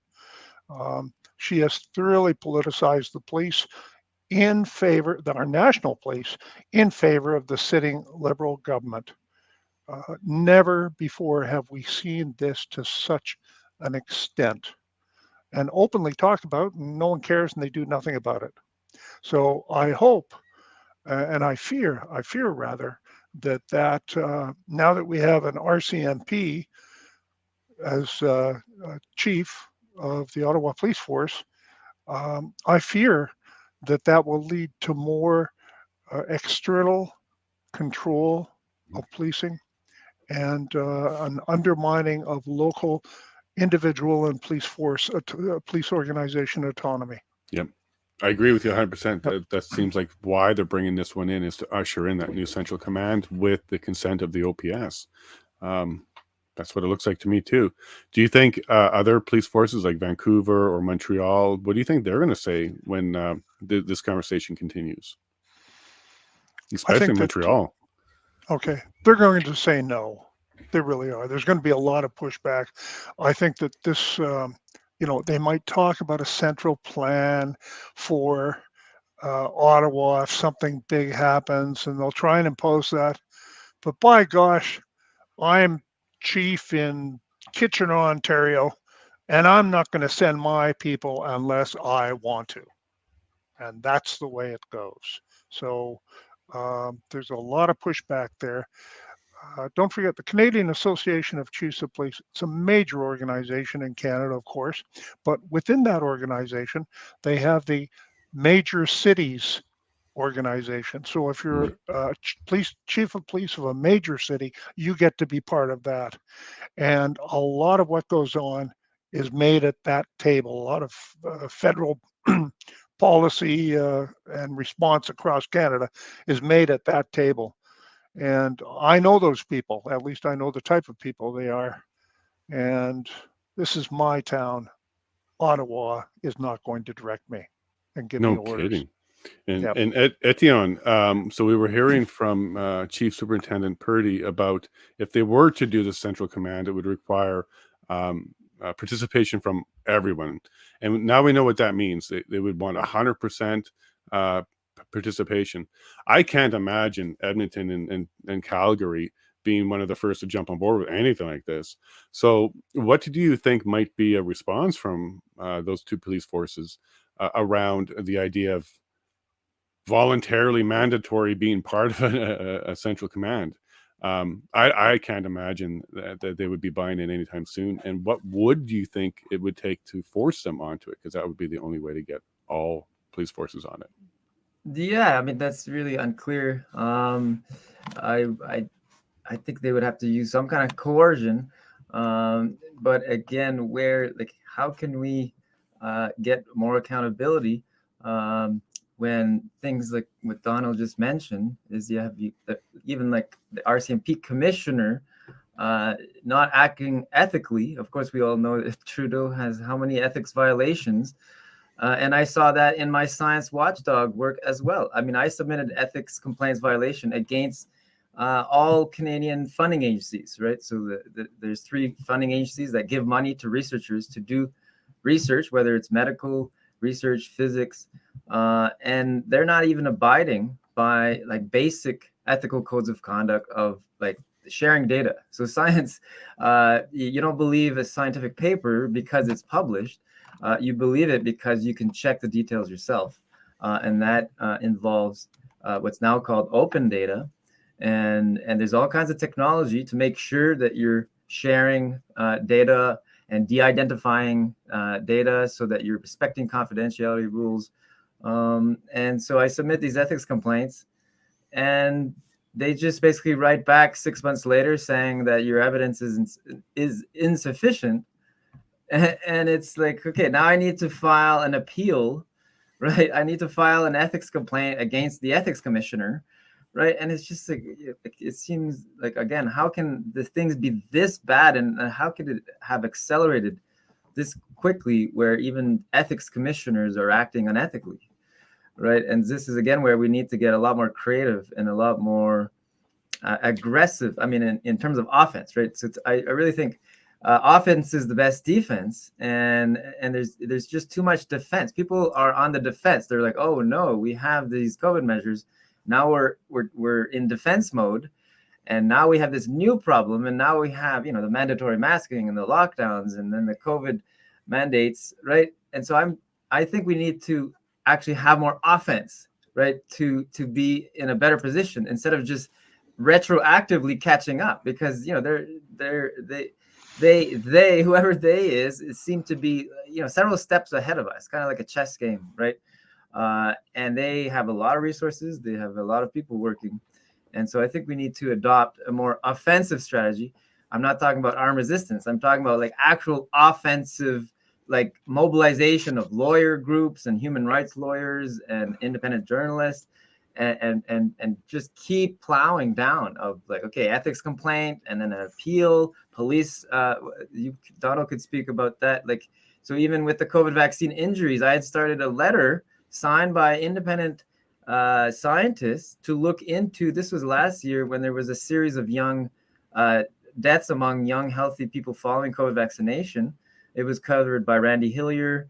And then I asked the people, well, like we could submit this to the to try to submit this to as many local police headquarters as possible. And if they don't investigate, if they don't start an investigation, then we can file a complaint, right? Because under the Police Services Act, and I'd like to hear Donald's comment on this. Like, there's supposed to be safeguards in terms of, well, we have all this evidence, credible evidence. I'm not talking about just like a Yahoo showing up with, diagrams and scribbled notes, right? This is very well tabulated, collected, curated evidence of harms following COVID vaccination, and the police doesn't seem interested in investigating, right? So how could we then go to the appeals process to say, well, they did not investigate when it was justified? Yeah, centralizing if I can speak to that, because you touched a nerve with me there. And this is, you mentioned, we should get lawyers to go and everything. Oh, really? We should get journalists? The journalists who are paid by the Liberal government to go and investigate this?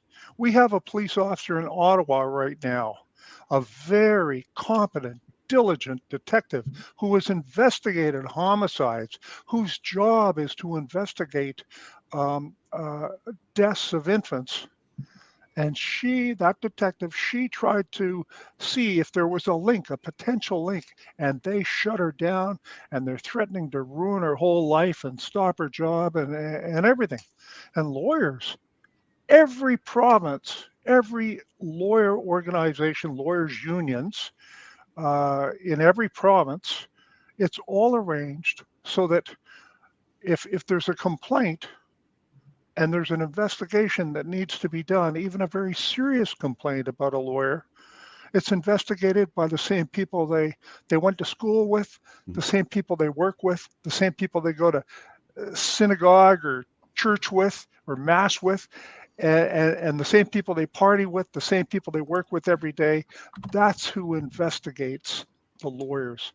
We need, for instance, right there, we need an independent agency like we have with the police. I know it's not the perfect solution, but at least when the police use it, cause serious injuries or death, or they're involved in it, at least there's an external body to investigate them. We don't have that for journalists. We don't have it for lawyers and everything. So pardon me for not having any faith at all in relying on the system. I'm not saying we shouldn't, Etienne. We should. We have to use their system. If the rules say that they must, answer a complaint and they don't, then yes, we have to complain.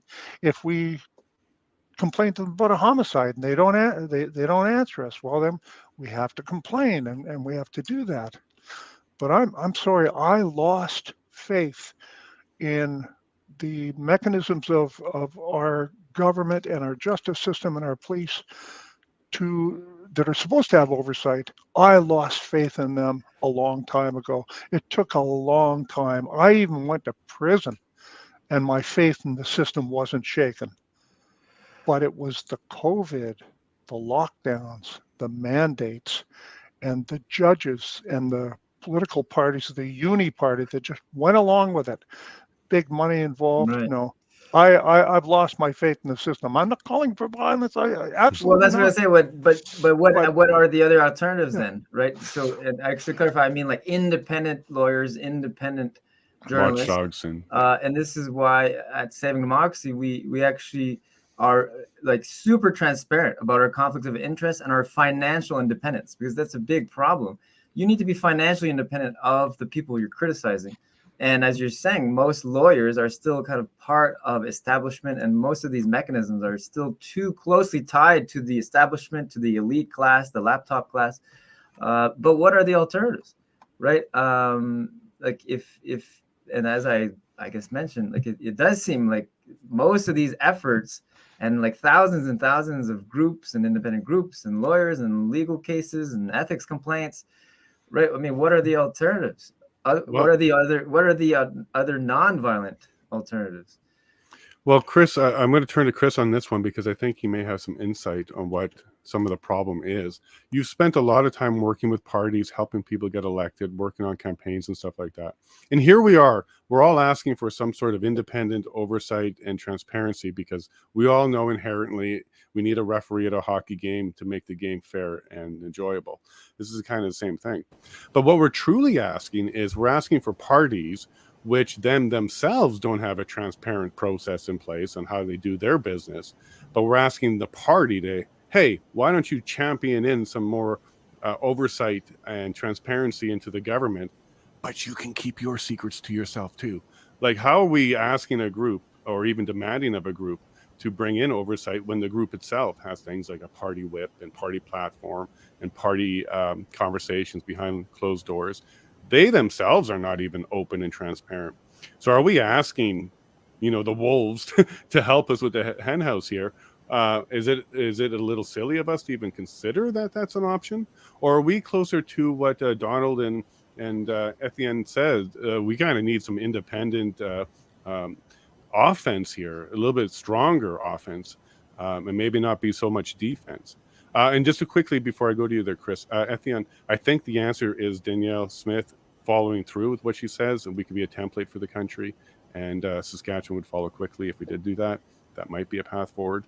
But I'm still not 100% confident because we're dealing with a Conservative Party, which then themselves don't have transparency as well. So back to Chris, we're asking these parties who lead us, hey, we need more insight, but they themselves don't subscribe to that philosophy unless they're talking about the other guys.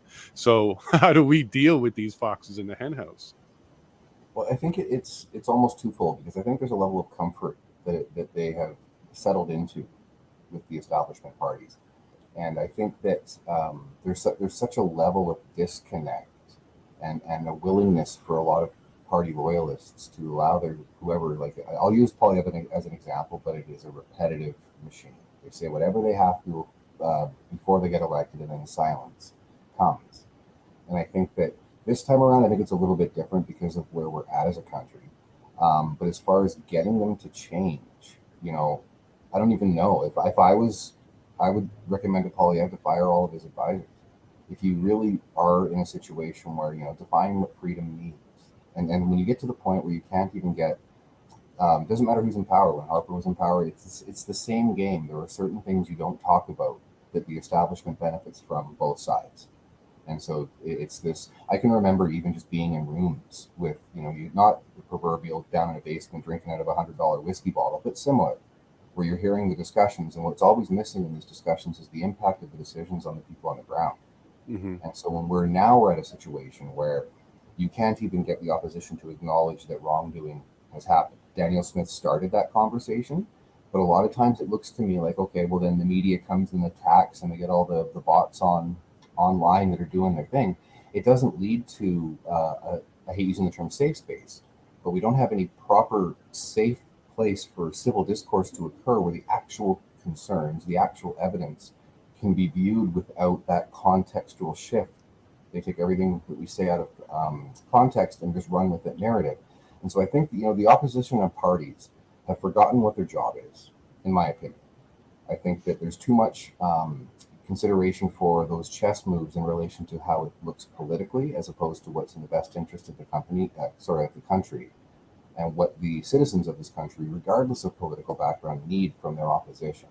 And so when we have constitutional violations like this, and you don't have, my opinion, constitutional violations, and you don't have a vocal opposition, it shows how easily what a uniparty can look like as far as watching the citizenry get run over, and the lack of redress that we've had, having to wait 2 years or whatever, a year and a half just to even get into a court setting, and then you have things thrown out and dismissed.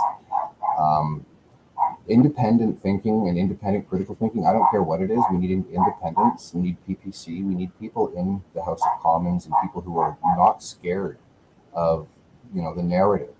To me, it makes no sense. So like, okay, well, Polyev and our opposition won't say anything because the media will eat them alive. Well, we see what Kerry Lake does. We see other examples of how you don't play their game. You act like an adult, and that's what I think Canadians are missing right now, is we don't seem to have adults. I can't watch Question Period anymore. To think of that's our representation, it makes no sense to me. It's a giant waste of time. They're all playing these games. Let's try to get a hashtag trending and just the same loop. And it was no different. O'Toole was the same, right? They just changed the face, but there's never any follow through. And then you have the loyalists, doesn't matter what party, the loyalists protect their leader.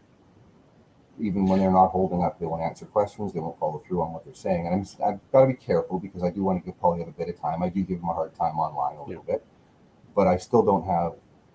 I don't have any. If he was going to stand up and say I've got a spine and I'm gonna stand up for Canadians' rights and acknowledge wrongdoings, I don't think it's going to happen.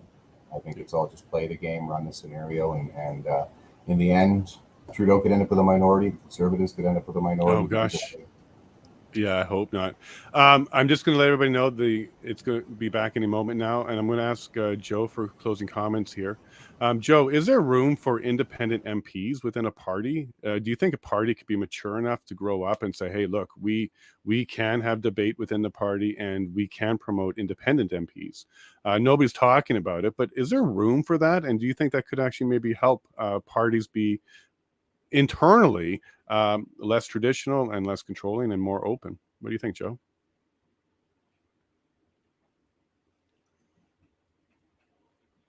We may have lost you, Joe. I can throw that over to Etienne if you want to take that one. Oh, we got the commission back. Sorry, I got the audio. So thank you everybody for your this video will be posted shortly, probably tonight. And if you would like to come back, I would like to welcome all of you back. And Etienne, I would like to do an episode just with you about Alberta democracy and your Sounds efforts. good. So if Thanks we for can having arrange me. that, that'd be great.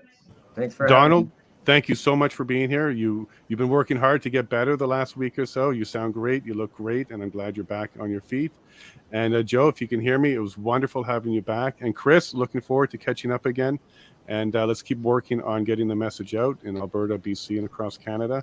And Wayne, once again, my friend, thank you for being such a trooper, giving us an international perspective on Canada and sharing your unique perspective, especially when it comes to vaccine injury. I did the video with Wayne. It's a 2.5 hour long video about his story and what he's working on. So you can find that on my YouTube channel. And go ahead and give us a like, and let's get that message out to the rest of Canada. So once again, thank you all very much for taking up your lunch break with me and sharing this information with us. And I look forward to a lot more of these as we go through this inquiry and we hear from more witnesses, especially the federal government. I think we're going to see a lot more problems with this command structure and this new idea of a central command structure. I'm very worried that that's where we're headed. Donald, I'm going to give you the last word because we still have some more time here. So if you want to go ahead and give us what we should be looking forward to and looking for in the testimony this week from the police. Well, we're going to hear more chaos is what we're going to hear. We're going to hear about more organizational chaos. We're going to hear about the clash of egos. They won't phrase it that way. But I think that the important thing that the police are giving us and have given us is they were quite happy to do their jobs without the Emergency Act. They never asked for it. They didn't need it. And that's what this inquiry is all about. Yeah, and I think we've answered that question already. OPP, OPS, basically each group that's come up now did say that the plan that they used before the EA was put into effect is the plan that they ended up using anyways. And I hope that the CCF is successful at getting Doug Ford to enter this inquiry as well. Because hearing why the province didn't use the existing Emergency Act and the tools available in that to deal with the situation, I think is paramount to this entire question on whether or not the Emergency Act was required. I'm still pretty confident that we're getting some of the good answers, and he's still not there yet. So Etienne, if you wanted to go ahead and try and get the last word in and let everybody know how they can reach out to you and maybe help get some more information and help your program, go ahead. Sure. So Saving Democracy, again, our goal is to strengthen democracy through long form analysis. The truth is in the details. And in this case, you got to dive deeply into each issue, but then you also need breadth. And we also want to organize more debates, civilized debates with actual left-leaning establishment people. So I still have some friends from grad school. I lost most of them, but I still have some friends, and it's hard to find people to defend the government's actions. But again, that's how you get to the bottom of the truth, is having vigorous debates. So the website is savingdemocracy.ca. We have live stream Tuesday, Thursday mornings. And I'll leave it at that. Thanks again for having me. Hey, my pleasure. And it looks like they've now cut the feed for a bit. So maybe they're running into some more database issues or some other issue. So we actually can keep going, seeing how you're all still here. I'd be happy to keep going. Let's go to Chris. Chris, I'm going to put you on the spot because this is a last minute question. But how have you been finding the inquiry so far? Are you optimistic, pessimistic, or still reserving your judgment? I'm doing my best to reserve my judgment. It seems to me that it is designed most likely to lead to a recommendation that lays out it was nothing but chaos, so we need that centralized power. For someone who's just a big fan, I view it more so as let's just get the historical accounts on record. It's a matter of just going through the process. I don't think, without Lucky having resigned, like no one resigns with this government. Singh came out yesterday and said that he's likely to continue supporting the government regardless of the outcome. It doesn't give me a lot of hope, although I'm happy. It's because of the system they have in place that you have people that are coming out that are not willing to just jump under the bus. So they're going to come out, they're going to speak the truth. So it gives us a little bit more of an accurate account of what was actually going on behind the scenes. And I think that's important for people to see, but I've seen nothing so far that would indicate, it's over, in my opinion, unless there's a bombshell, towards the end where all of a sudden these violent acts that none of us saw, all of a sudden, something's introduced that really changes the narrative. I think it's the grossest abuse of power our country's ever seen. One of, if not the grossest. Yeah, this and the World War II Japanese tragedy that we did there, where we rounded up a race just because of a war that they had nothing to do with. We've done some things in Canada we're not proud of. But here we are looking at the inquiry, and I think this might be a nice pivot in Canada of what we're going to expect going forward when it comes to transparency. I'd like to see a lot more streams like this for basically everything. I would like no more closed doors in government. That would be wonderful. I agree with you. What I don't know is staggering. By the way, I love having to say the names like that. I think the answer is definitely to educate the regular people. And that's exactly what we're trying to do here with this platform. This is why we're all getting together, using our time. None of us are on the CBC dole or the government dole when it comes to independent reporting. In fact, Bill C-11 is kind of targeted towards all of us, the independent reporters. So that will be another conversation we have shortly, because they want full control over information. And I can absolutely imagine that videos like this and platforms like this is exactly what they don't want, because this is what we're doing. We're sharing real people, real information. There's no central command here, and we're not vetting anybody. Every one of my guests will tell you I basically asked them if they'll be here, and that was the extent of preparing and making sure that we were going to have an open conversation, because that's what I think we absolutely always should have. Prairie, I'm not sure what live stream you're referring to. We're still waiting for this stream to come back, but maybe you can throw another question in there. I can respond to it. Joe, I'm not sure if your microphone's back or not. I did see some private chats about you having to take off. So if you are back, just say hi and maybe get another question out of you. I certainly am back. And my big question that I saw briefly from the feed that was coming in, and it speaks to the larger question: why are so many of those chairs empty? Mm-hmm. I said that from the beginning too. I am sad to see them so empty, and I don't know if it's by demand. Yeah, if it's demand, not many people want to go there, or are they just filtering out people? I do know of just one gentleman who wants to be there and can't be there based on behavior and allegations about behavior. But other than that, I'm very sad that Ottawa itself is not there and there's not more people. Mm-hmm. But are we really surprised that this is not getting the coverage it deserves? Not in this day and age, not in this country, not at all. Doesn't surprise me one little bit. Yep. Yeah. And I'm sad by it. Now, what do you think about the idea of going forward that all committees and all inquiries, House, Senate, etc., should be open, streamed, and never behind closed doors again? 100%. They should ban in-camera sessions. And if it's retracted, there has to be, 14 committees that approve the retraction before the retraction is even actually done. Mm-hmm. Stop hiding stuff. It's time that we started to reveal to Canadians exactly what's going on in this country, and it's in our best interest to do that. And I beg Canadians to tune into parliamentary TV, to listen to this gong show of a government we have, so that you have the actual knowledge you need to speak to other Canadians to help them get involved. Because the only way we're going to get involved is if we all equally get involved. And that's the most important thing. So, it's about talking with each other and keeping the dialogue going 100%. And that's why I fully enjoy this conversation today. Thank you. No problem. And Joe, you have a podcast. Do you want to tell everybody about it before I do. before C11 shuts it down? Sure. Which it may very well. Yeah. Tonight is episode 30 of the Economic Long Way with Joseph Barbuto and myself, commencing at 6 p.m. Mountain Time. That's 5 p.m. Pacific. And Wednesday evening is the premiere episode 1 of a 13 episode series that has been titled Our Canada, Our Village. Episode 1 covers the land. Somewhat of a great big huge 40,000 year in the past, right up to the 1600s in a heartbeat. And then we start to discuss what really has happened to this land that we call Canada. Is that a play on the words that Canada was a mispronunciation or mistranslation of the word village?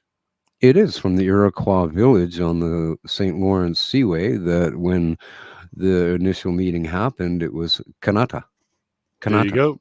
A little bit of history for everybody. Okay, the inquiry's Here back. we are. Welcome Yep. back. Oh my, I was muted that whole time. I am so sorry. I am so sorry. It was the best commentary you've ever heard or didn't hear. I'll try to recap again. I am so sorry. I am embarrassed as a Canadian. I think that what they are complaining about, especially that crane with the big flag outside the Prime Minister's office, is embarrassing. I don't even think he was there during that. I think he was at his cabin, kid with COVID, something like that. He wasn't around. And I'm sure that he was well protected. Where are they going with this? The lawyer for Canada, the main lawyer, this is our government. This is the best they got. And he's complaining about the crane again. My goodness, people, I'm so sad about this. This is making me heartbreaking. It's heartbreaking. And also, I'm a little distracted right now. I got my first strike on YouTube. So vaccine misinformation. I got a video taken down. I'm appealing it because I don't think we did anything wrong. But yeah, here we go. And yeah, sorry, everybody. I'm starting to see you're muted, buds. I got to get better at watching the chats while I'm talking, because you guys are amazing with giving me the heads up on when I'm messing up. Hey, look at that. You're all doing it. You're all amazing.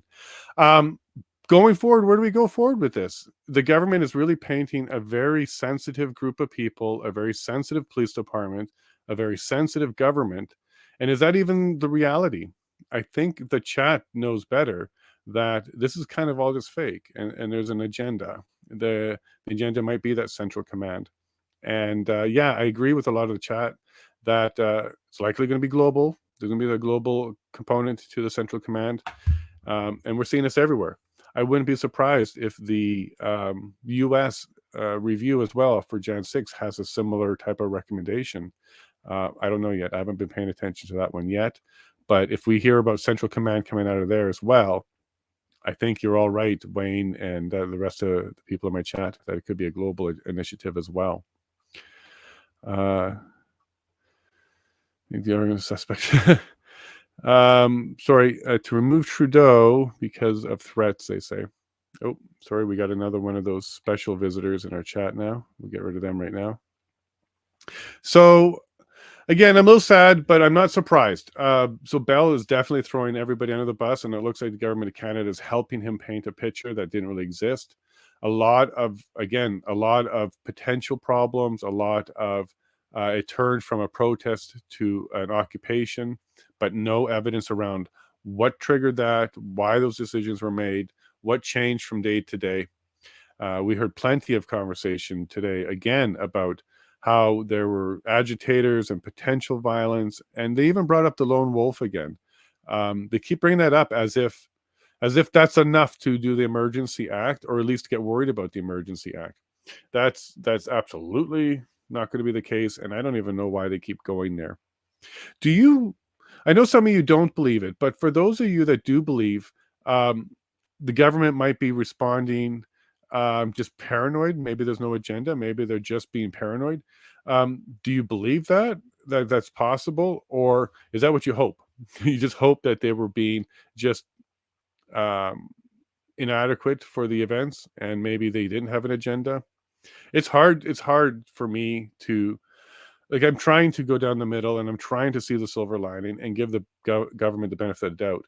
But when I see the lead lawyer, come out and ask questions like that and have questioning like that, it's not genuine. And I'm losing a little faith in the government's position to really go at this straight on. Um, that's why I think there is an agenda. There's something else here, because it makes no sense. It really makes no sense. If this is an inquiry and we really want the truth, then that's all we're going to focus on is the truth.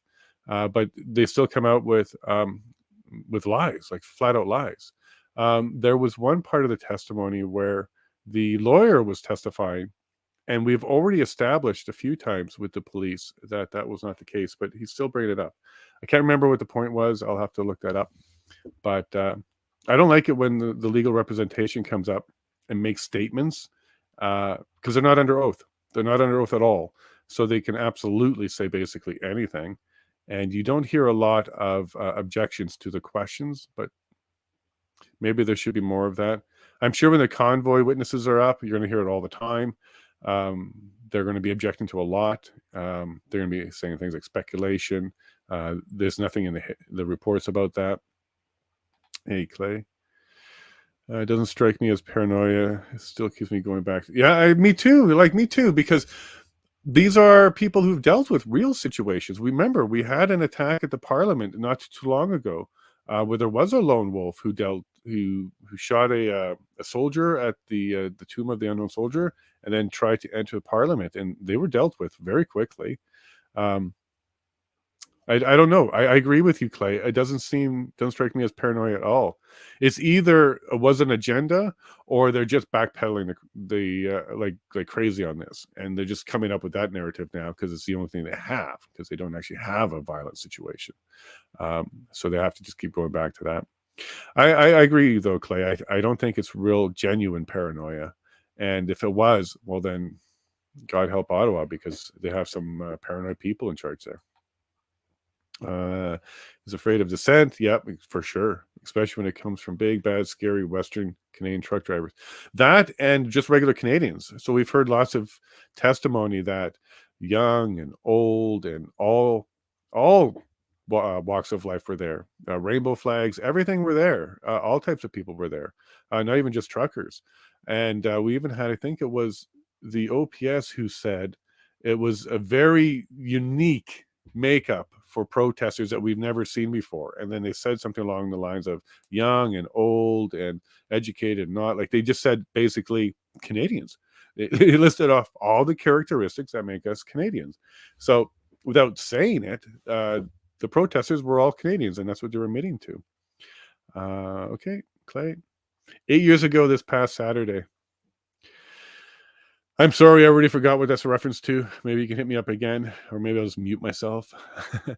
But I'm sad. I'm sad. The testimony today has been embarrassing. I think the government is really making it look like a mountain of a molehill, and that anything can happen. And that's not going to be our precedence. We can't have that as our standard in order to invoke any type of emergency act, let alone the federal one. Provincial level shouldn't be enacted for that either. The municipal level emergency act shouldn't be enacted for paranoia either. It should be, they're ready, maybe a hair trigger ready, but as soon as an actual event or concrete evidence of a pending something, not before then. And they should be able to prove that before that trigger happens. Oh yeah, that was 8 years ago. Wow, boy, time flies. Holy moly. It almost feels like it was just around the corner. Yeah. Wow, that's fast. That went by quickly. Well, I guess when you have 3 years or 2 years of some craziness and big distractions, you kind of forget your timeline. But yeah, the whole point was there's no emergency act required. There wasn't even any other type of emergency declared. It was just dealt with. So when it's a lone wolf issue, you can't fully prepare for those because they're lone wolf, and you usually get very little or no intel ahead of time. But as we saw there, Canada responded just fine. The PPS, the Parliamentary Protective Services, kicked in there and dealt with it. And there certainly wasn't a recommendation after that that said anything along the lines of we need central command and some sort of mechanism for the Emergency Act next time. It was just dealt with as you would have expected this protest to have been dealt with if it had gone violent. Yeah, sorry about that. Yeah, 8 years ago. Yep. But the whole point was Canada, dealt with it. We were ready for the next one if it happens, and we certainly didn't need to respond the way we did. I also don't like how they keep talking, like the OPS keep talking about the off ramps from the highway as if they had some sort of option there on the city level to block them. We heard testimony from the OPP. That is not the case. The OPP were very clear that they own the exits, and they're the ones that are responsible for the exits because they're responsible for the highway itself. And blocking the exits will become a problem for them as you're blocking up the traffic. What Bell was trying to imply there, I don't even think is something that the OPS can do, which was to block them. His excuse was it would cause a traffic issue, but that's not the truth. The truth is we heard it from the OPP. The OPP has jurisdiction there, and that would have caused a problem between OPS and OPP. They didn't have OPP buy-in. They didn't have OPP involvement. They were also talking about blocking interprovincial bridges, which again is OPP jurisdiction, not City of Ottawa. So as they were doing their planning and as they're doing thinking, they're not even sticking within the law, let alone jurisdictionally amongst the police forces. So of that kind of mindset or thinking. And I lean far closer to where the OPP were going with it, which is we want a legal opinion. We want to speak to the Crown. We want to make sure what we're talking about here is legal. And I didn't see a lot of that.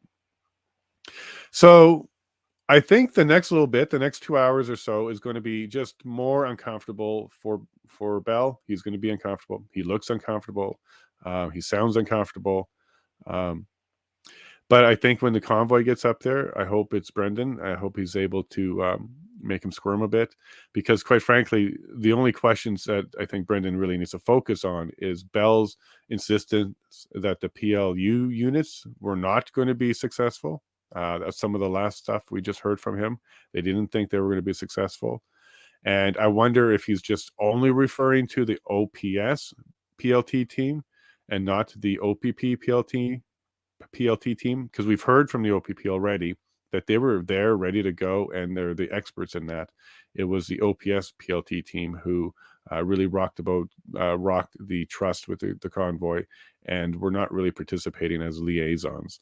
So I'll be curious when Brendan gets up there if he hammers him hard on whether or not the decision to pull the PLU team or PLT teams were necessary, who made that call, and why. It's probably going to get blamed on the Coventry event, because the Coventry event is where they always point to for the PLT or PLUs falling apart. But I'd like to hear Bell explain it from his own mouth to the convoy on why that part was decided on stopping.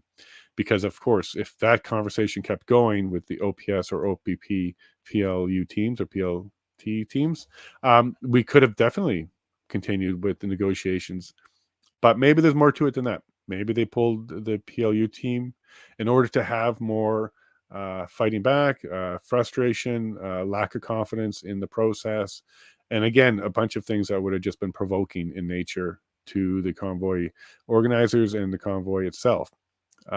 Nobody was there that drove all the way there to stay there forever with no purpose. They had a purpose, and each time they tried to get a meeting or discussion, they were given another hurdle and another carrot that never got there.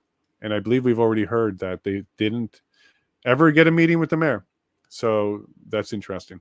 I'm getting the audio again, so I'm going to pull this up. I think I see Brendan standing there, so he might be getting ready to his questioning. And if you're listening, go after him for that. We want to know the answer to why the PLU team was pulled. I think it's quite important. Ooh, there we go. I got worried there for a second. The feed stopped. It's back. So yeah, if that's Brendan, we'll get self ready here. And yeah, I'm very sad too. I think it was Donald or Joe that mentioned, look at how many empty seats there are. This is history. This is Canada. And it looks like either they're not letting the public in, or it's difficult to get in, or maybe we just don't care. What do you think? Do you think it's that Canadians just couldn't be bothered? I know if I was there, I would want to be there. So I'm not sure. Maybe it's been restricted. I don't know. I'll ask Tom Mazzaro. So you see him over there on the right. He's confirmed already that the convoy is expected to be on the stand next week, the convoy organizers. And when he's done his testimony, he's going to join our chats. Until then, he hasn't been cleared by the team to go ahead and have some chats on this. But we'll keep you posted on that. It'll be exciting. Maybe next week, late next week, we'll have some of the organizers join us. All right. I do think that is Brendan sitting there. So I'm going to queue up the ticker. Right. Oh, regular folks in the galley. I believe too as well, but I don't know if they can just walk in, or do they have to go through some sort of check, or do they have to apply? I'm just curious why it's so empty. And maybe just nobody cares. I believe the convoy camp is... Yeah, cool. So they could have been in coordination the whole time. And RCMP, though, they didn't have any PLUs or PLTs that I've heard about so far.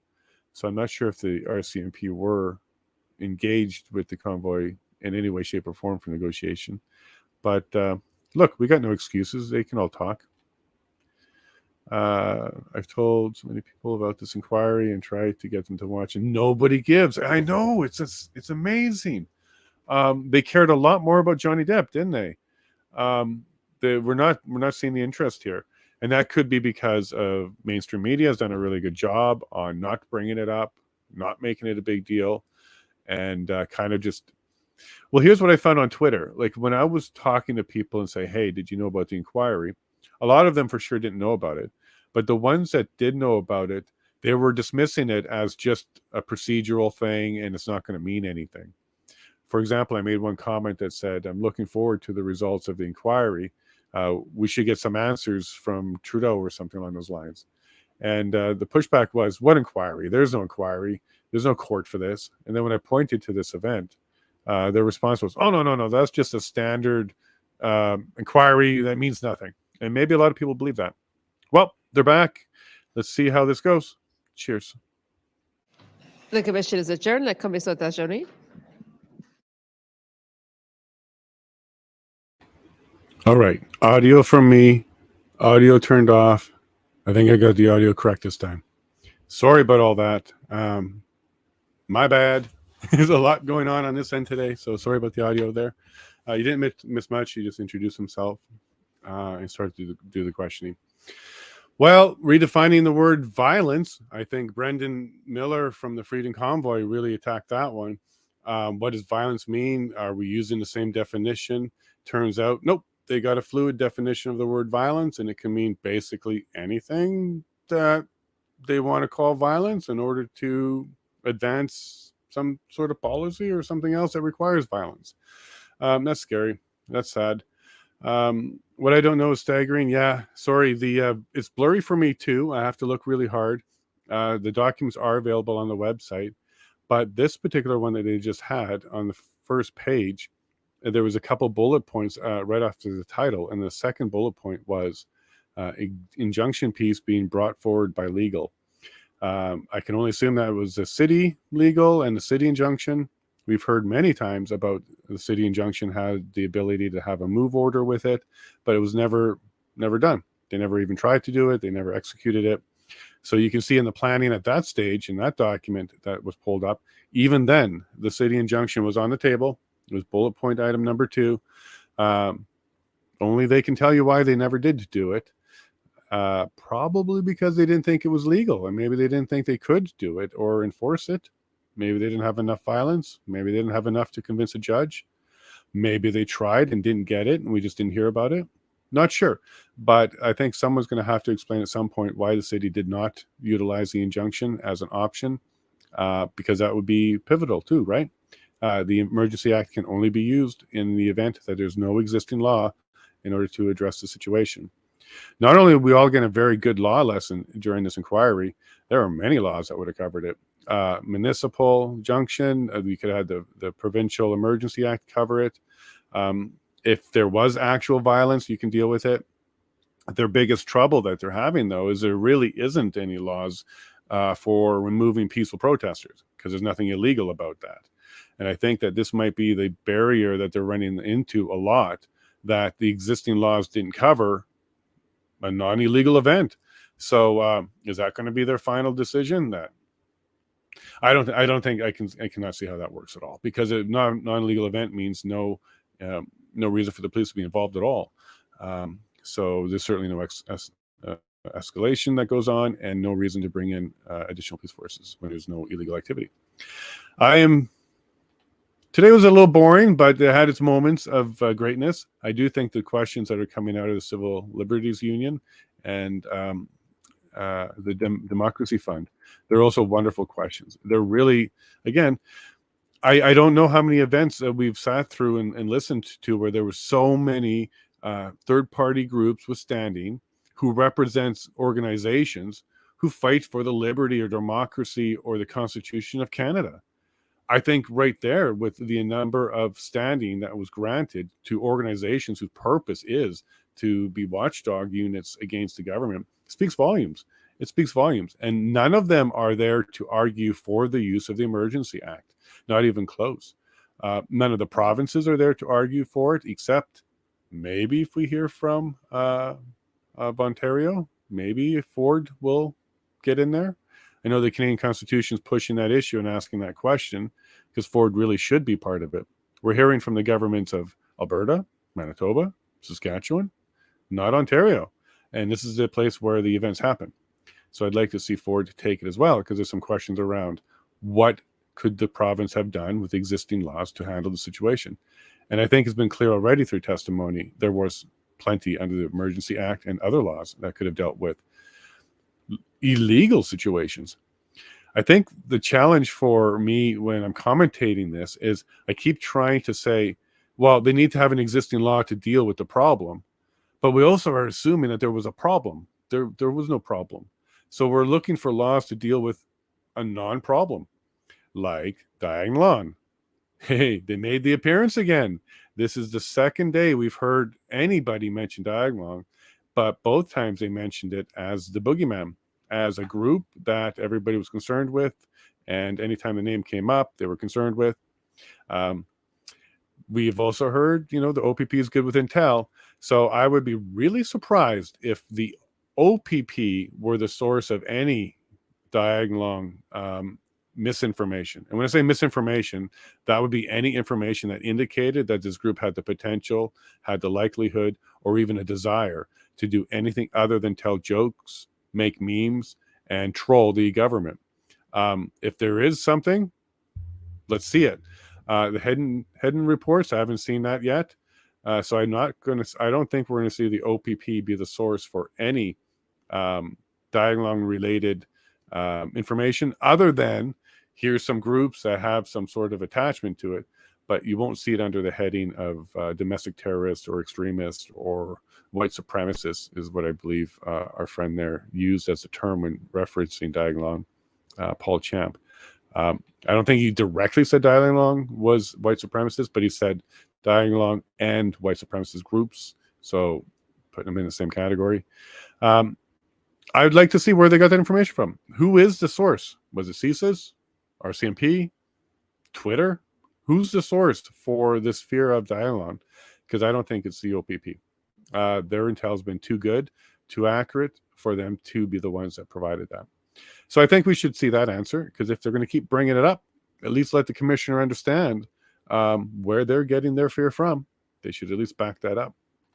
Hey, thanks, James. Yeah, no, Diagon Lawn, I think it's funny. Its humor isn't for everybody. It's a wonderful troll. I think the spirit and the original intent of Diagon Lawn is genius, actually. I even think their logo is amazing, coming across like that for the provinces that were more supportive of freedom. But at the end of the day, boy, did the government really latch on to that one. And they're nothing more than the kids in the hall with a little bit more of an R rating. So hopefully in the next little bit, we're going to see an attempt to maybe talk a bit more on where they got that information from. And then if not, it's going to be up to us to mock them and make fun of them because they were trolled and they fell for it. And like I said before, you can't use the Emergency Act for potential anything at all. You have to have confirmation. You have to have certainty. There has to be a lot. And even then, the potential stuff that they're painting isn't enough for the Emergency Act. Because if there's a lone wolf or there's a small group, or maybe this comedy group turns into the next massive terrorist group, in either case, we have existing laws that would have dealt with all of that. So they're really failing miserably on reaching anywhere near a standard on why it was necessary. So I'd like to see, let me see, who's coming next? I believe it's another city Ottawa Police Services officer.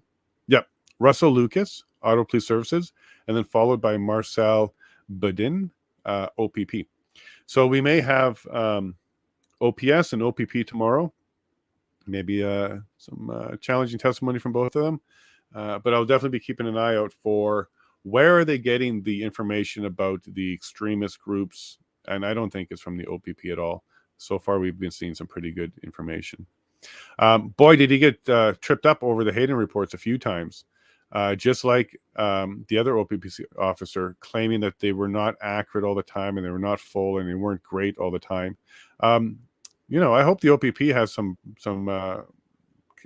problems with that, because that was not what I've been reading. I believe that they were very good at letting you know that they were estimates, things are fluid, and highlighting things where necessary.